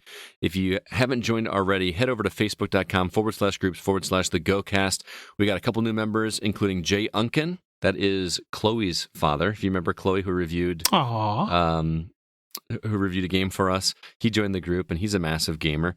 Also, Rob Matthew joined the group, and he's been very active already. Really nice guy. Posted a nice collection of his consoles on Facebook. He's got a very meticulous way that he's got his game set up and looks really cool, so be sure to check that out. Also, our Discord community is ever growing. We've got a couple new members over there. Somebody by the name of Vava the Blue-Haired, and also somebody by the name of Paladin. Lots of good conversations going over there.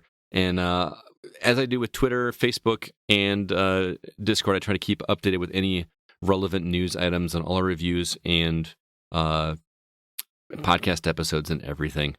Also, our website, thegamingoutsider.com. If you haven't been over there already, that's where we house all of our episodes, all of our written content, including my written reviews of Ratchet and Clank, as well as Minute of Islands. And Rel's video review of Ender Lilies, Quietus of the Nights is available as well. Again, that website is thegamingoutsider.com. Let's go ahead now and jump into our From the Outside In topic.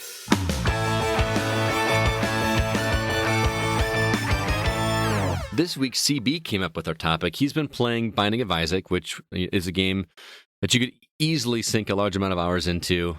I really hope that he sticks with it just to see how deep that game goes. But he thought it would be fun to discuss individual games that we spent the most amount of time in. And we also get some input from the community as well. So before we talk about specifics, about which actual games that you put the most amount of time into, I want to know what the appeal is for you guys for games that take so long to truly complete. What makes you want to spend so much time in certain titles? I know we talk about all the time, man, we love those 12-hour games where you get in and get out and have some fun with it. But we all have played games for hundreds of hours.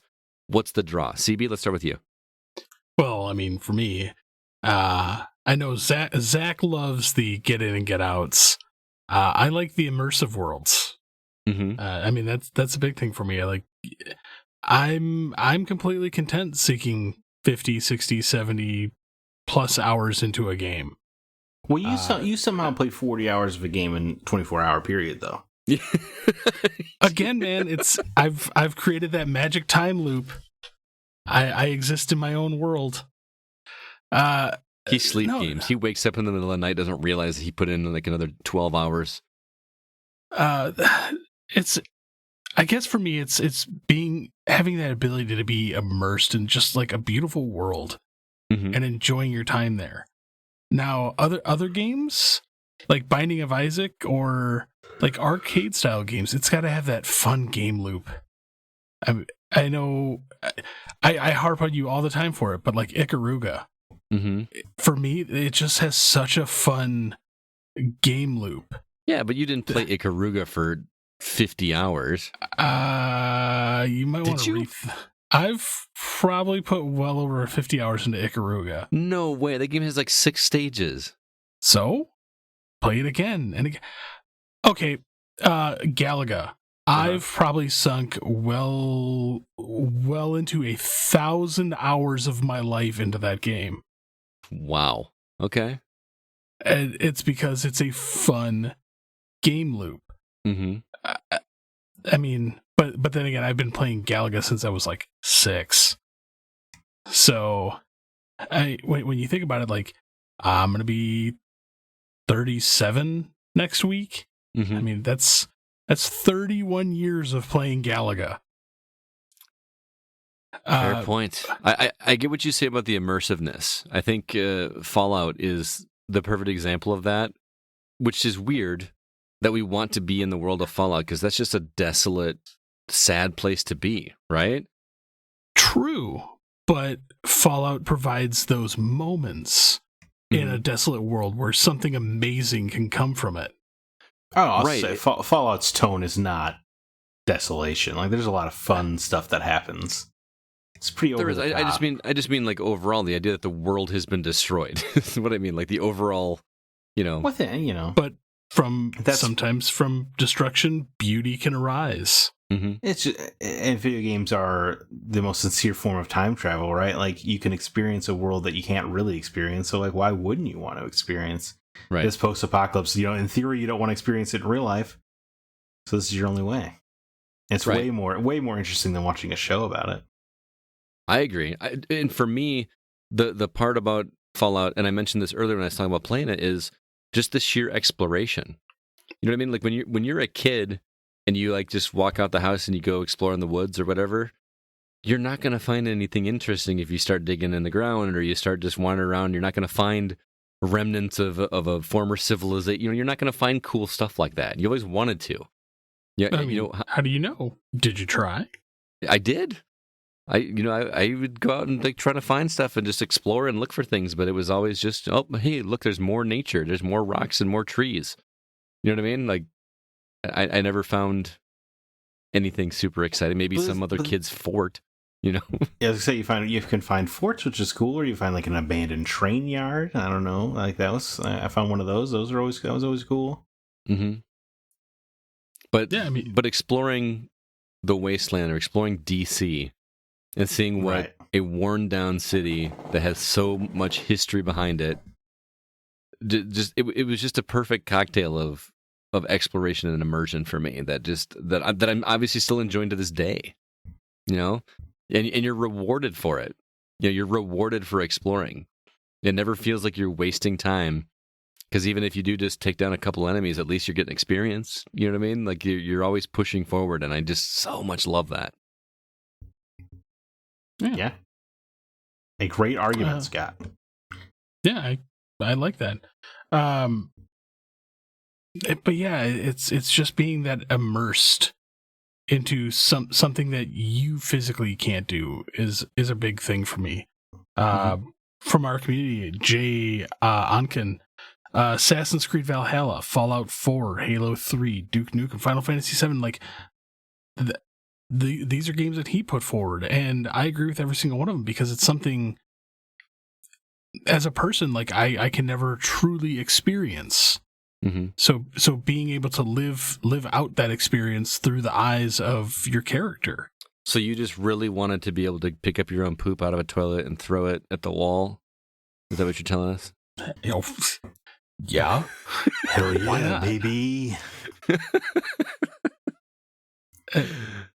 I mean, I'm not going to try it in real life, so why not try it in a way that I can? That's a fair statement. So, what about you, Zach? Yeah, I mean, look, there are certainly worlds I can get immersed in and lose hours, and I'm sure I put like 90 hours in Fallout 3, 4 world credits or whatever, and I did all the DSC. But for me, and I'm going to use Kevin Connick's for comment here, it's a little bit different. He said, well, if we're not counting MMOs, which are a whole different animal for me, I think I've probably spent the most time playing the games ahead of my original Genesis. I still go back and play Sword of Vermilion, Sonic 2, Streets of Rage 2, and a handful of others just to enjoy the nostalgia. Most recently, however, I put the most time into Skull Hero Slayer. I still have not gotten tired of playing that game. It's kind of become my go-to when I'm not sure what I want to do, or just what I want to do something simple that doesn't require too much thought. Then I end up playing the rest of the damn day, and I never get to do anything else, such as preparing for the next D&D session. Shout out to you guys. A good problem to have, I guess. I want to focus on the first half of this comment about replaying games. That's where I feel like I put most of my time. The game I've, not to spoil anything, but like I've played old, original Xbox games time and time again, whether it's the Prince of Persia trilogy, which I've probably played 100 times, like Chaos Theory. I can't imagine how many hundreds of hours I've put into just by replaying it alone. The franchise that should not be named. Who knows how many times I've, like, just in the recent re-release, and now you probably put over 70 hours this year into it. That's insane. It's because I love those worlds and those stories, and I just want to spend more time in them. And whether it's replaying the story or trying to explore nooks and crannies or doing every side quest, what have you, like it's just something about. Well, I think there's something to be said too about the nostalgia factor with that, though, too. Like that's part of the.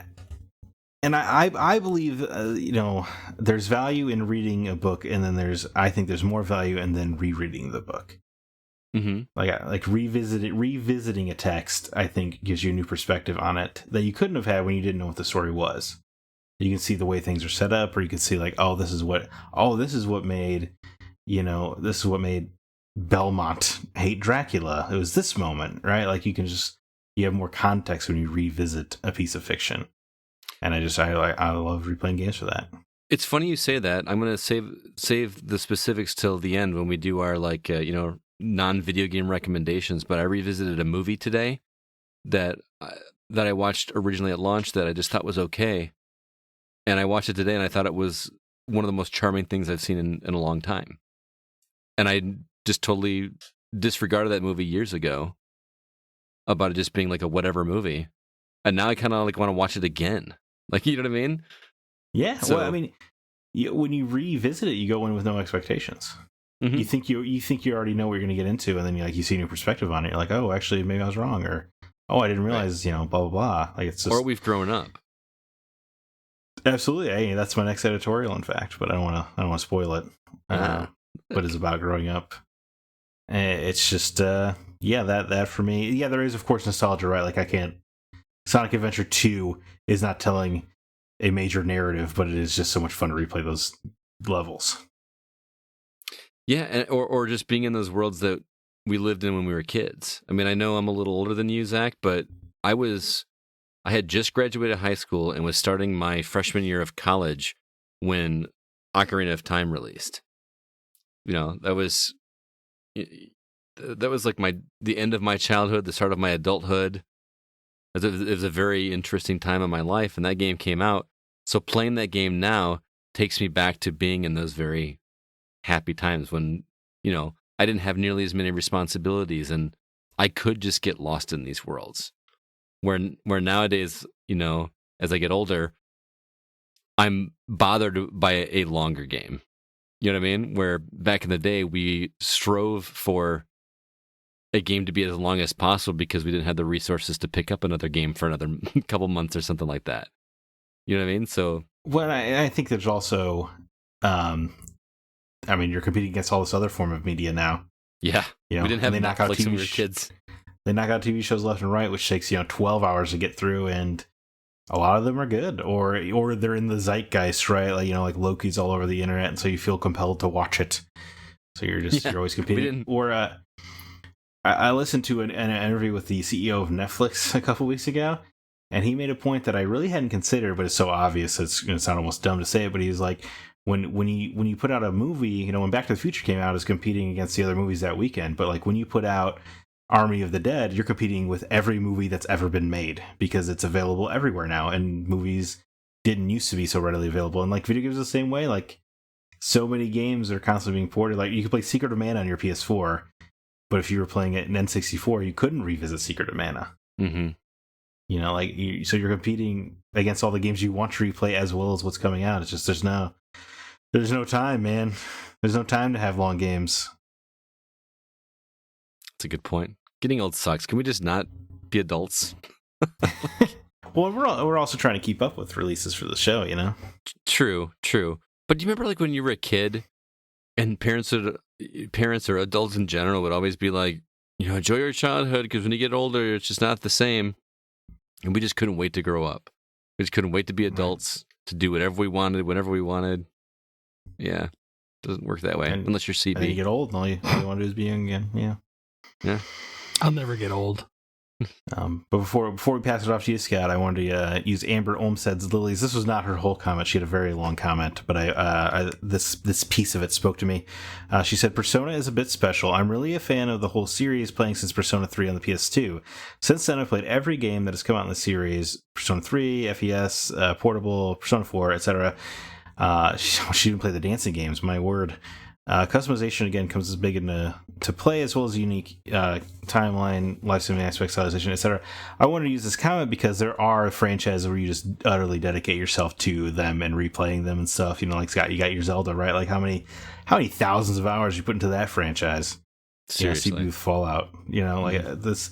It kind of just made me think of like, man, you really take in like your favorite franchises. It's just the numbers would be astronomical. Mm-hmm. See, and you point that out. But he's like amazed that I could put 50 hours into Ikaruga. I wasn't amazed. Scott was. I know. I'm sitting here. I'm like 50 hours really isn't that much. Well, that game takes 45 minutes to complete. So you played through that game 50 or 60 times? I mean, you just keep playing it. You hit that level loop, and you just again and again and again. I'm not knocking you. I'm just surprised. Yeah, I know, but because I was sitting here thinking about this because, again, like these are the time sinks that make us happy. Mm-hmm. Like when I'm sitting here, like Zach's like, I've played through Prince of Persia, like Sands of Time, like 100 times, and like 6-hour game, 600 hours. Right. Wow. Playing this. I mean, when you think about it, like if at 6 hours on average, I mean, you could probably do it faster. Yeah, I mean, at my peak, I get through Sands of Time in about 2.5 hours. So, I mean, that's still like 400 hours plus playing Sands of Time. It's an insane amount of time. So it's a lot. So when you're like, I mean, interesting. It's fun. Like that's why we like our time sinks. Mm-hmm. It's something comfortable to go back to as well. And that was going to be my next point. Was my contribution is. You guys have talked about nostalgia. You've talked about immersion.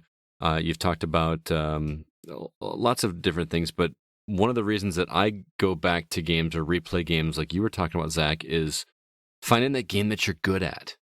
There's something satisfying about a game that you just are natural. Like it just clicked with you mechanically, and you just automatically became good at it.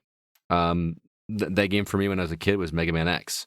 I still say that I've beaten Mega Man X more times than any other game because, like, if I were ever going to speedrun a game, that would be the one because it worked. Everything about that game, it had the Mega Man gameplay that I knew from when I was really younger, and the music was more metal. You know, it had the Mega Man with an edge, man. Yeah, it was great, and then the hidden power ups and.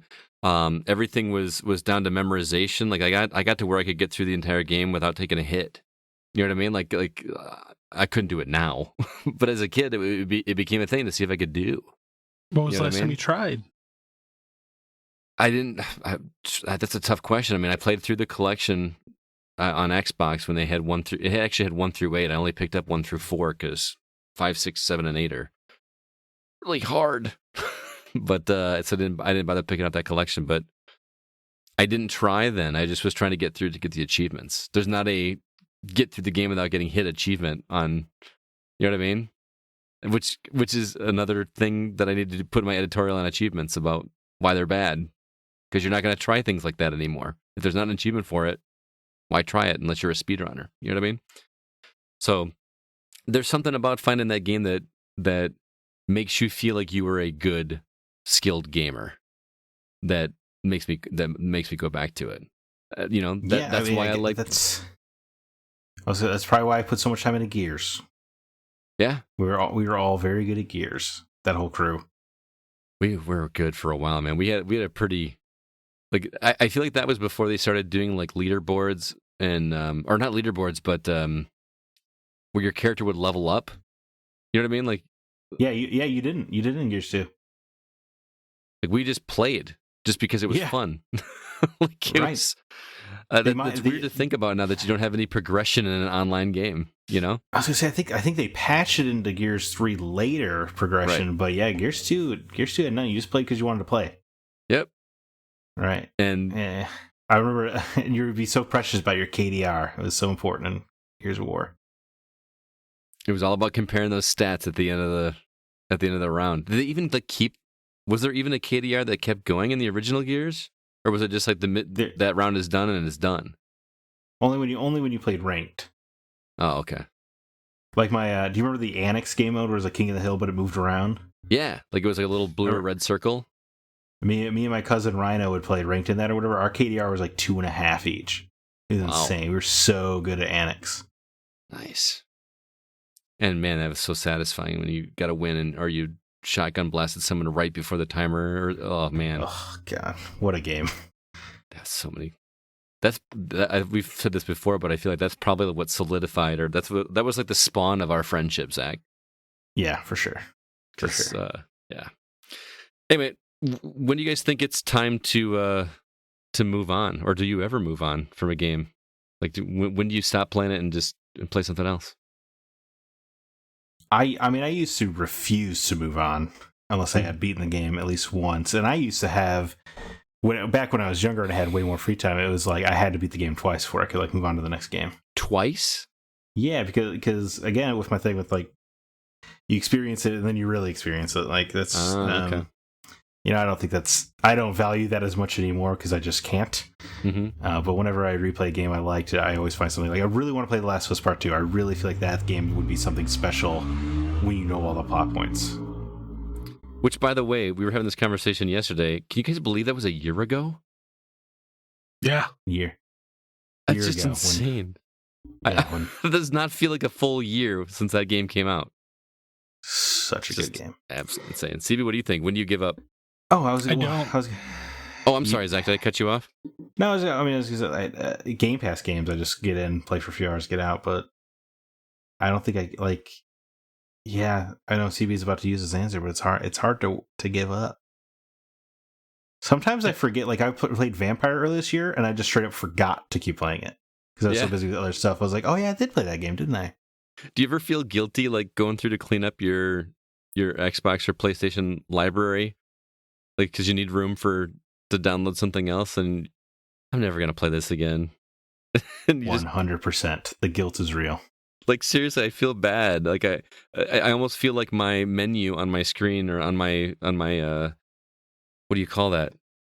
the library is like my to-do list, but it's so staggeringly large. Like I have to clean it up, otherwise I get stressed out. Yeah. Ugh, but it feels liberating when you beat a game and you finally do delete it because you beat it. That's nice. Yeah, but then like I deleted Disco Elysium last week. Because I was finally like, look, man, you stop 6 hours on the story, you'd have to replay it. You're never gonna do this. Not this year. That's too bad. I really thought I really thought that was gonna be a long runner one for you. I really liked it, but it's just there's so much story at all times that I feel like that's when you have to just play straight through. And while I'm reviewing games and stuff, it was just not gonna happen. Yeah. All right, back to you, CB. For me, I don't. You don't ever give up? I do my best not to. I mean, you've seen my Xbox catalog alone. Yeah. And yes, I will like 600 or 700 games at this point. Between the two of us, yeah. Yeah. But I will delete games off my hard drive, but I actually do make a pretty big mental note to come back to it. I mean, look at Binding of Isaac. Mm-hmm. I mean, I played that game for a bit and I was like, this really at the time wasn't a game for me. And here I am revisiting it well over a year and a half later and picking it up. And I'm like, I'm loving the crap out of this game. That brings up a good point, too, because like Zach was saying, go back and try it a second time. It makes me want to go back and try games that I did not like at launch.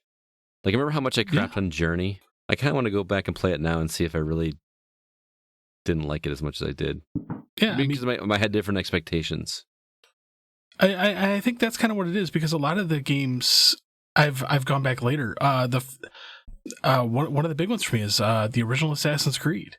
Mm-hmm. When I first booted up that game, I really wasn't a fan of it, and then I waited like 4 or 5 months, and then started playing through it, and that game just got its hooks in me, and I've loved the franchise ever since. I don't know what it is, but sometimes some of these games, like if you let it sit there for a bit and then come back to it. There's something that's like, oh, okay, I was missing something. Like something just wasn't right in my mindset for me to really go off on this game yet. I loved the original Assassin's Creed at the time. That's what I feel is going to happen when I replay Horizon. I think I'm going to like it. Yeah. I just went with a state of mind of rushing through it to get to Breath of the Wild. The Uncharted series. I started playing the first one, and there was something about it I really didn't like it. Okay, CB, calm down. Now you're saying things you can't take back. Well, but like I said, I fully intend to go back to it because at the time it just didn't really click with me. Oh, you're saying when it came out? Yeah. Okay. So it didn't click with me. Same thing happened with Horizon for me. So I feel you, Zach. Like, I played it for a few hours and I put it away because I was like, I can't stand this game. And then went back there and I chugged through that game. Like, I could not put it down. There's something to be said about a game being at the right time in the right place. Not only in the state of gaming as it is, but on an individual basis. Like Zach said earlier, Fallout 3 just came out at the perfect time for that console or that console generation, and for all of us at the right age, like when we all had time to do it. Yeah, and for your editorial in the future, as much as you're saying things like achievements are bad, I like them for the reason that they are a constant reminder. I didn't finish this game. I maybe need to revisit this. I'm not saying they're all bad. I'm just saying that achievements have changed my perspective on why I game. And I'll write that into more depth later, but that's actually my answer for when I call it quits with a game is when I get all the achievements. I mean, who knows if I ever would have touched Fallout 3 again if it hadn't come to Game Pass. But now that I have another couple hundred points to go clean up, I have something to shoot for. But if I get all 15, I think it's 1,450 achievement points in that game, I have no reason to go back to it other than the sheer enjoyment of it.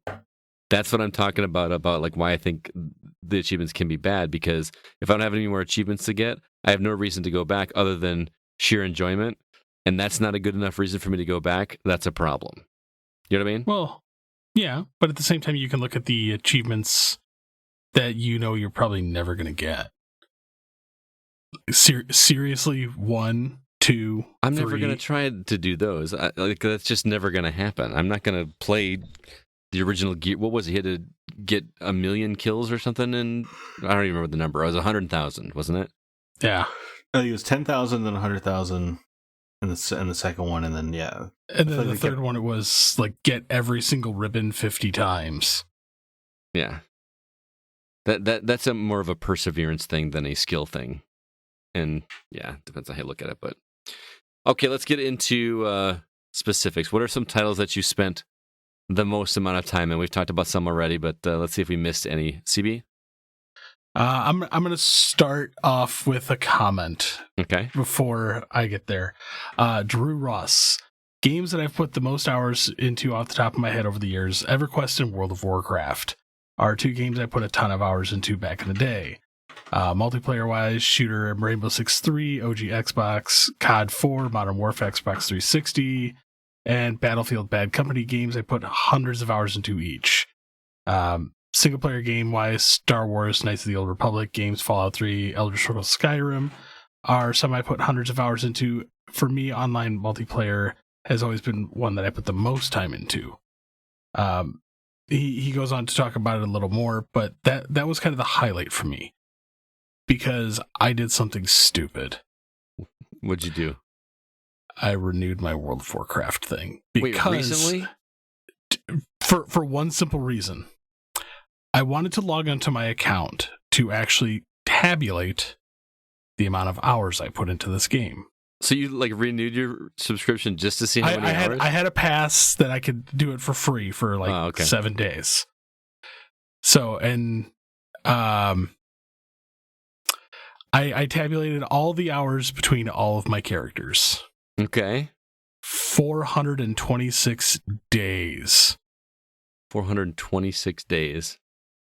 Yeah, 426 days.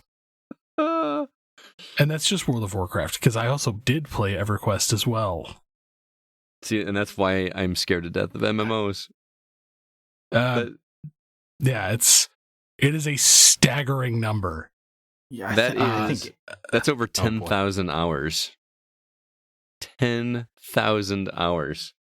And now you can kind of understand, Scott, like why when I say like I love yet despise that game. Mm-hmm. Just for that reason, because that is over 10,000 hours of my life gone. That's like 1.25 years. Yeah. Now, I don't know how World of Warcraft works in terms of like, can you leave it idle accidentally for a couple days? No. You just can't leave it. If you're idle. like if you're on the title menu or whatever, that doesn't count towards gameplay. No. Okay. All right. So that was a big one for me. I've moved past that section of my life, but I mean, like I said, Galaga over 1,000 hours. Every Fallout game at least 200 hours.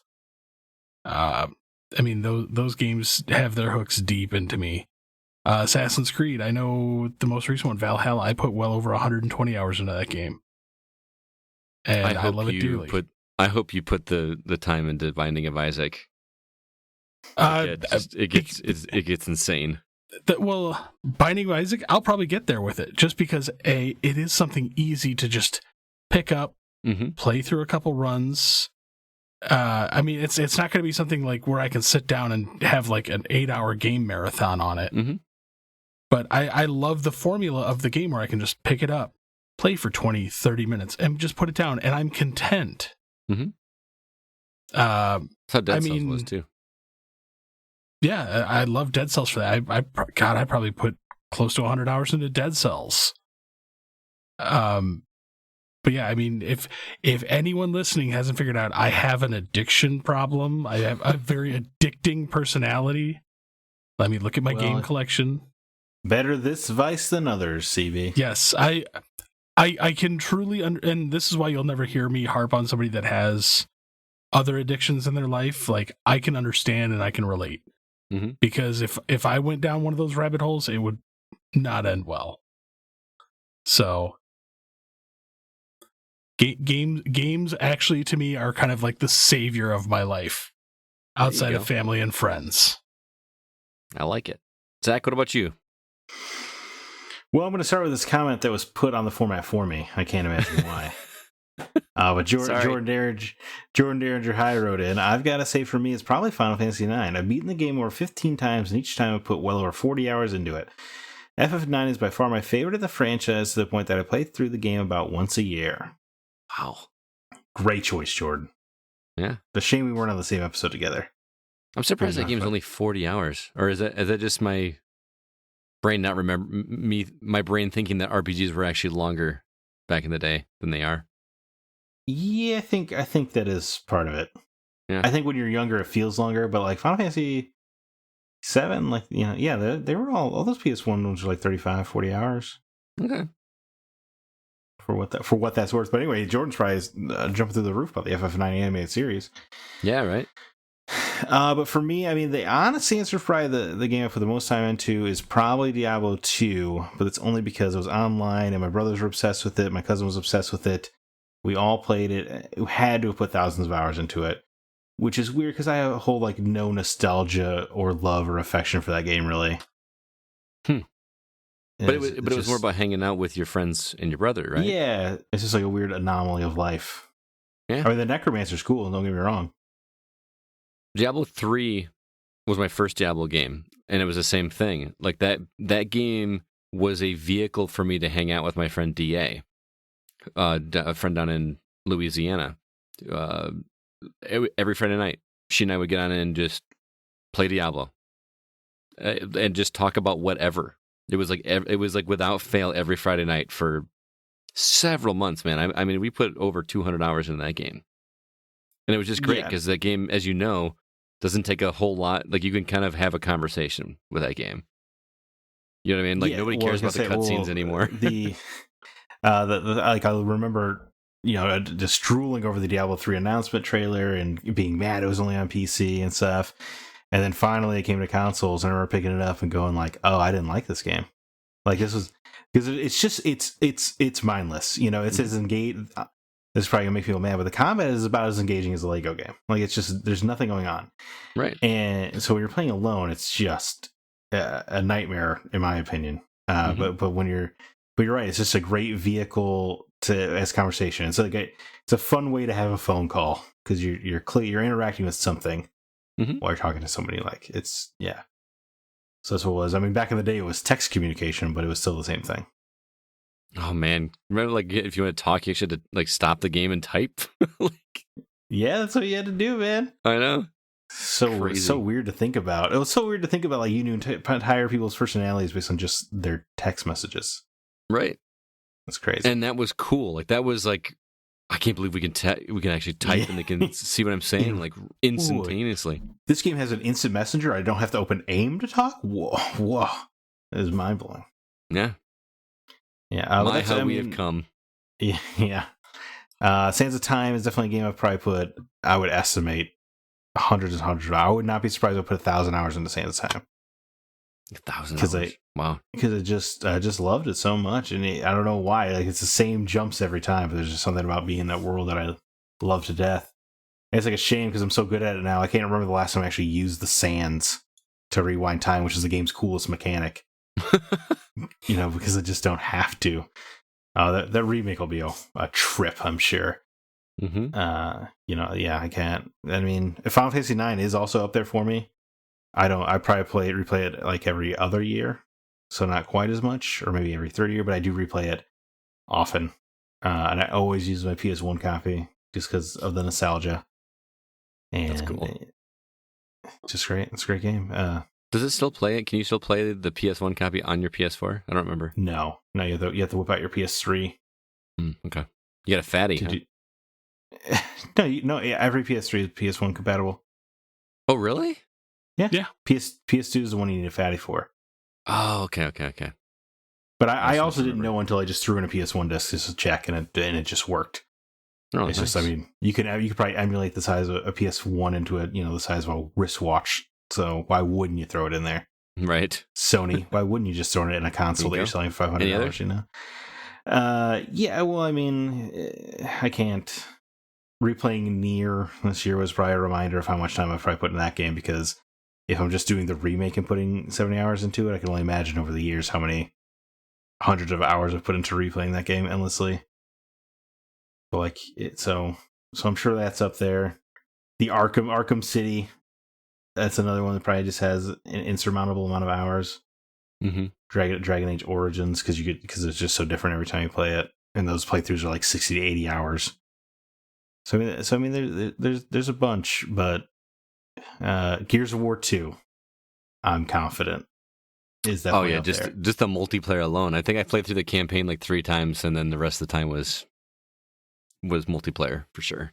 Yeah, definitely. It's just fun to be in those worlds you love, And I love the Gears of War world. I just like being in it. And I was telling go ahead. CB, I was telling Zack earlier this week, one of the guys that we used to play with on back in the Xbox 360 days, he goes by the name, his screen name was like The Bomb 69 or something like that. Was that his screen name, Zack? That sounds right. We just called him Bomb. That's like everyone just called him Bomb. And then he had a daughter, and we called her Mini Bomb. Remember that? Yeah, that was fun. Anyway, he was talking about. We were reminiscing on Facebook this week about those days in Gears and Gears 2, and how he got room. I think what was the comment he said? Got room is like the new you up. Yeah, it really was. Like it's you up. You got room. You see your friend and playing Tyro Ace, you'd be like, got room. Got room. Play execution memories. Absolutely. As for me, I got a comment from Scott Calgero who said Skyrim. Something about the play and visuals just keeps me coming back.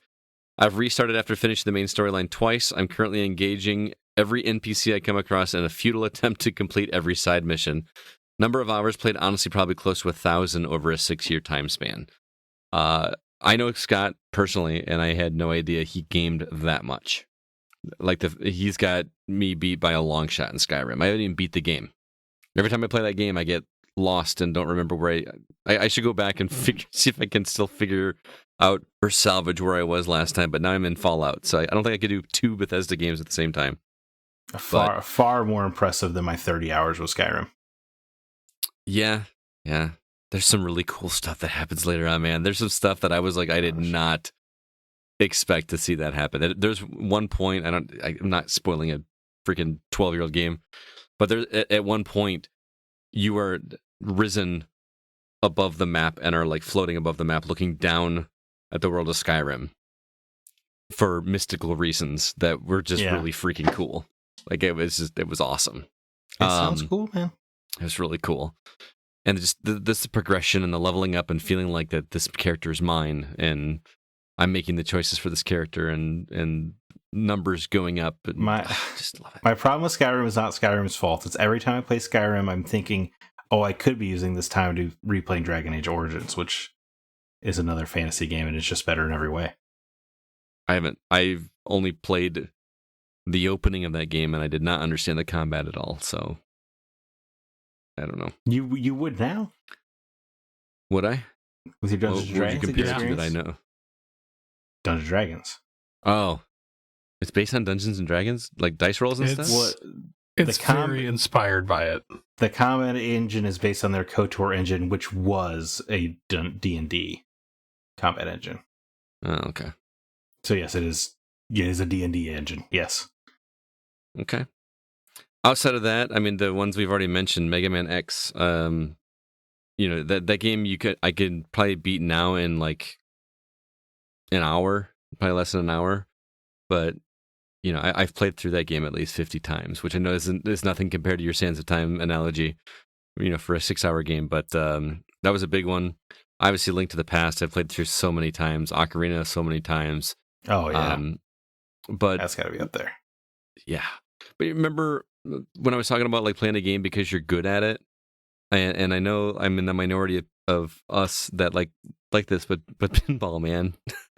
I still fire up pinball. I was playing it last week. Discovered a new like loophole for a table.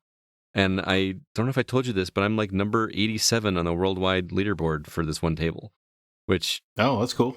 That's the highest I've ever gotten on a table. I've gotten to like 93 or something before, but 87 it's a big deal.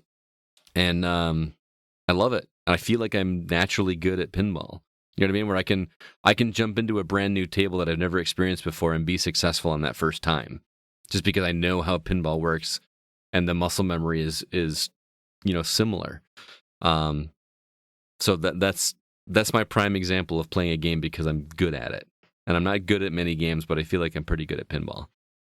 Outside of that, you mentioned Binding of Isaac. No joke, dude. I probably put 200 hours into that game. I want to compare screens with you some point. Next time you're over at my house, bring your Switch, because I have it on Xbox. I'm going to compare our stat screens, because I know I've put more hours into that than you. You see you've got half the items. I don't know. Maybe I just wasn't as lucky as you, but I feel like I have a long way to go to fill that out. But CB seems like a guy who'd be blessed by the RNG god. Probably. By the way, I don't consider it cheating to have up the Binding of Isaac wiki while you play that, because sometimes you'll get an item. I didn't even know there was one. Oh, dude, it's so handy.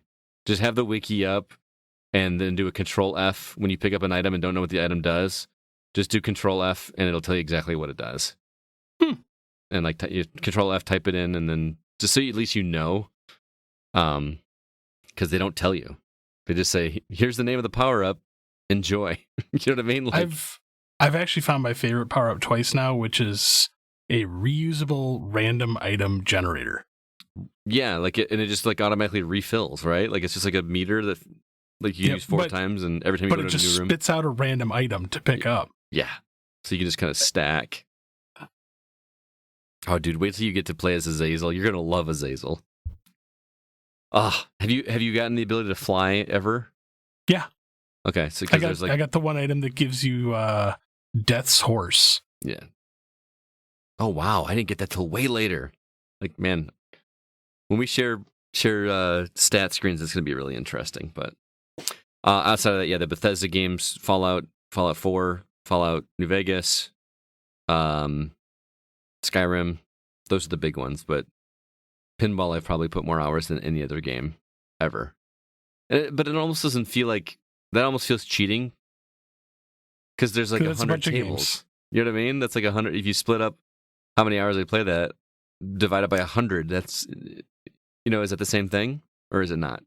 No, I mean, I guess because like I could say game room on the Xbox 360, I put a lot of hours into that, and that was just a bunch of old arcade games.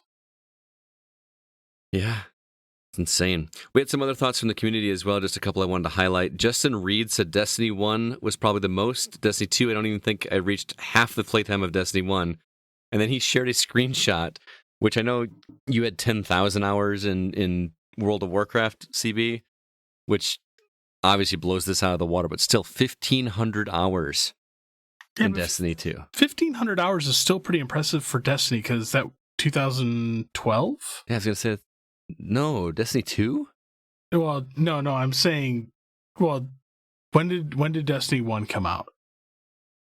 2013? 13 or 14, yeah.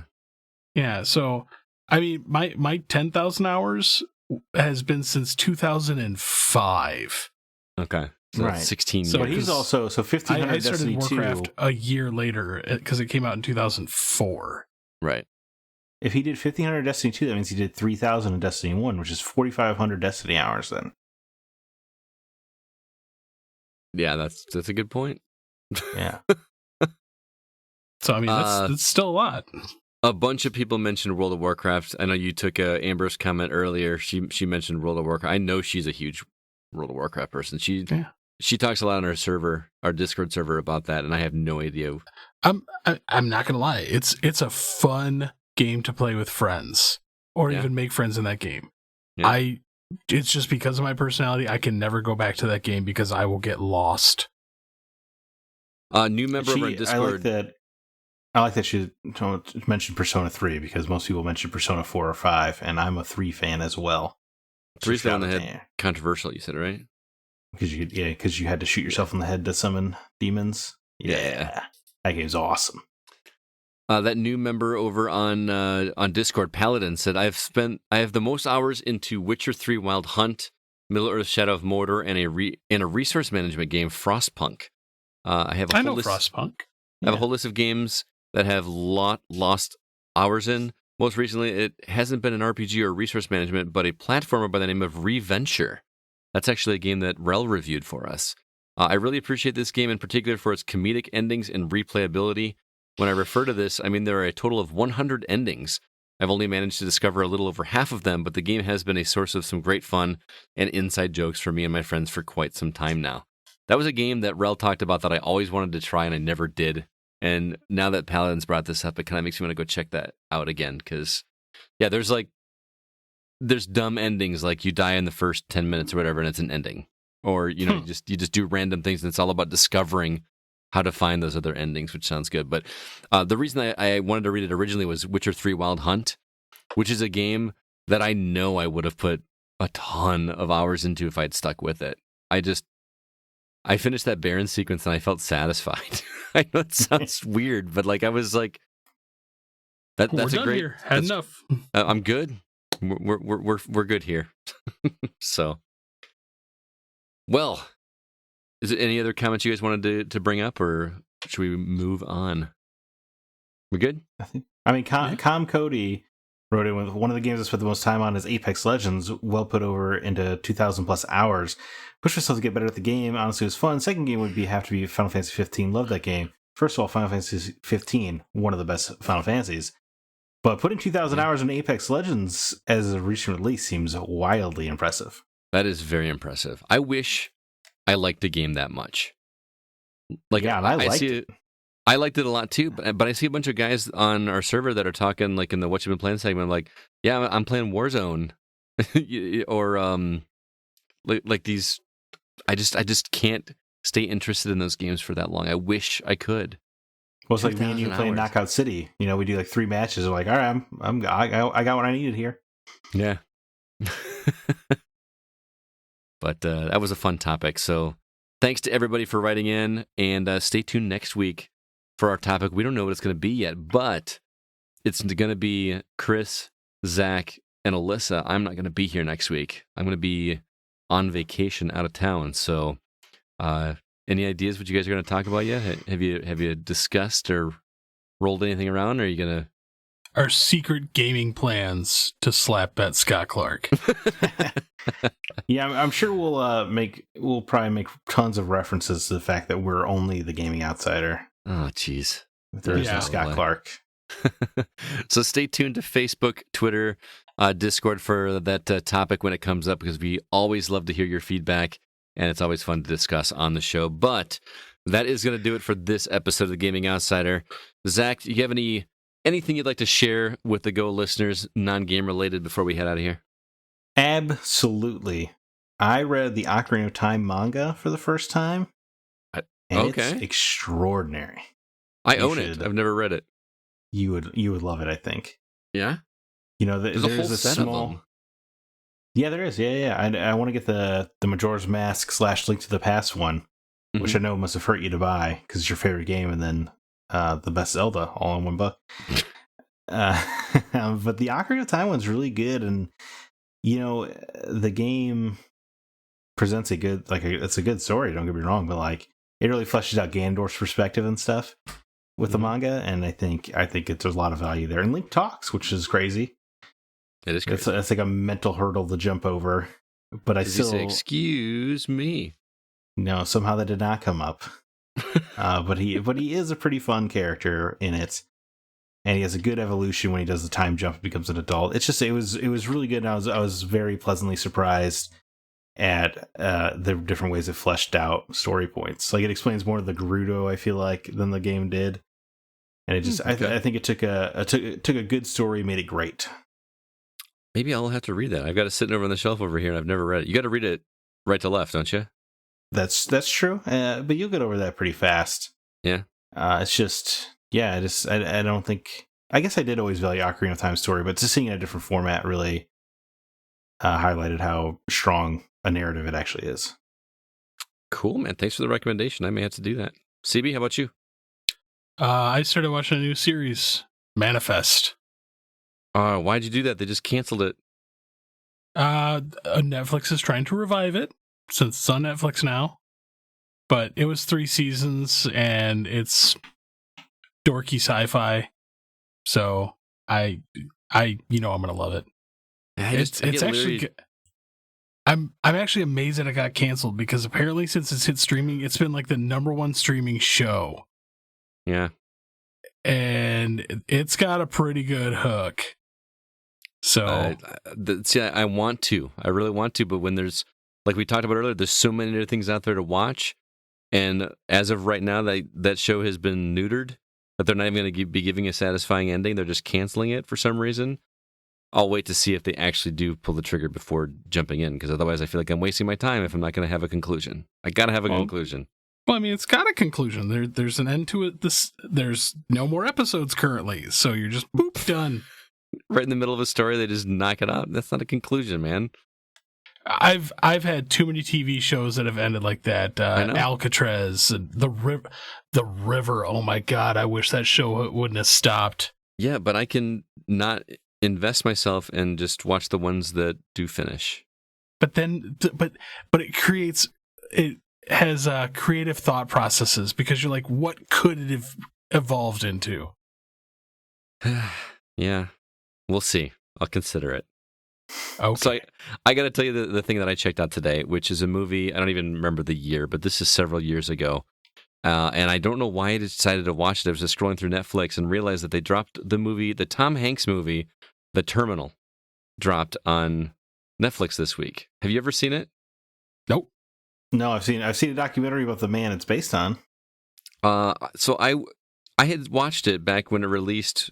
I think I was working at Blockbuster when it came out, and I watched it on Pre-Street just because it was part of my job to be up on movies, and I thought it was an interesting concept, but I didn't love it. I rewatched it today, and guys, go watch The Terminal. It is a feel-good movie. It just puts a smile on your face. Plus, I saw actors in it that I didn't remember were in it that I know very well now. Like Zoe Saldana plays a minor role in this movie. And it's really funny because you learn that halfway through the movie that she is a Trekkie, which I thought was funny because this movie was well before J.J. Abrams' Star Trek movies came out, which was kind of funny. What's his name? I'm forgetting his name now. I had it a second ago. Rigo, the guy from Rogue One. I cannot remember the actor's name. Which guy? The main guy. Diego Luna. Diego Luna. Thank you. Not Rigo. Diego Luna is in this movie. Like, just I didn't even know he was acting back then. Like, I don't really feel like I've paid that close attention to Diego Luna pre, Rogue One, and here he is playing in a Tom Hanks movie several years ago. It was very cool. But outside of seeing some cool actors that you will know and love, it is a put a smile on your face movie. It's not anywhere near the same movie in terms of what it's about, but you know that Will Ferrell movie that you love so much that's like your go-to feel-good movie? The name is escaping me right now. Stranger Than Fiction. Yeah. This feels like a movie like that you just watch just because Tom Hanks is going to put a smile on your face because he's such a genuinely good person. His character is a genuinely good person. And it's an interesting story because, like you said, it is based on a true story. If you're not familiar, Tom Hanks, his character is from a Eastern European country that experienced a coup, and he was not allowed to go back to his country because it was at war. And he also was not allowed in the United States because nobody recognized his passport because of the war. So he was literally stuck at this airport terminal for something like 9 months. He just lived in the terminal. But he plays that role so well.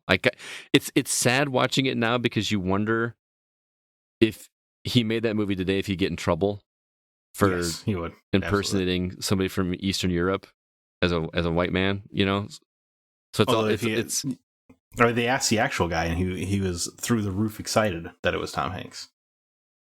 Yeah. I mean, why wouldn't you be? I would. Yeah, Tom Hanks is playing me in the movie. Are you kidding me? That would be amazing. So, The Terminal. Seriously, do yourself a favor. It's a 2-hour movie. If you don't smile at it, I will be shocked. It's worth the 2 hours. So, well, Zack, CB, thank you guys so much for being here, and thank you all of our listeners out there for checking out the Gaming Outside. I want to remind you that the show is produced by Mr. Nate Lucas, and all the music that you hear in the episode is written and performed by Grant Henry of Stemmage and Metroid Metal. Please check out his music. He's done some outstanding stuff. His website is stemagemusic.com, STEMAGE music.com. Please be sure to email us if you have any questions or concerns. Our address is feedback@thegamingoutsider.com. And until next week, I'm Scott Clark with Zach Parkerson and Chris Behrensmeyer. And remember, there's no such thing as a bad game, just games that aren't for you.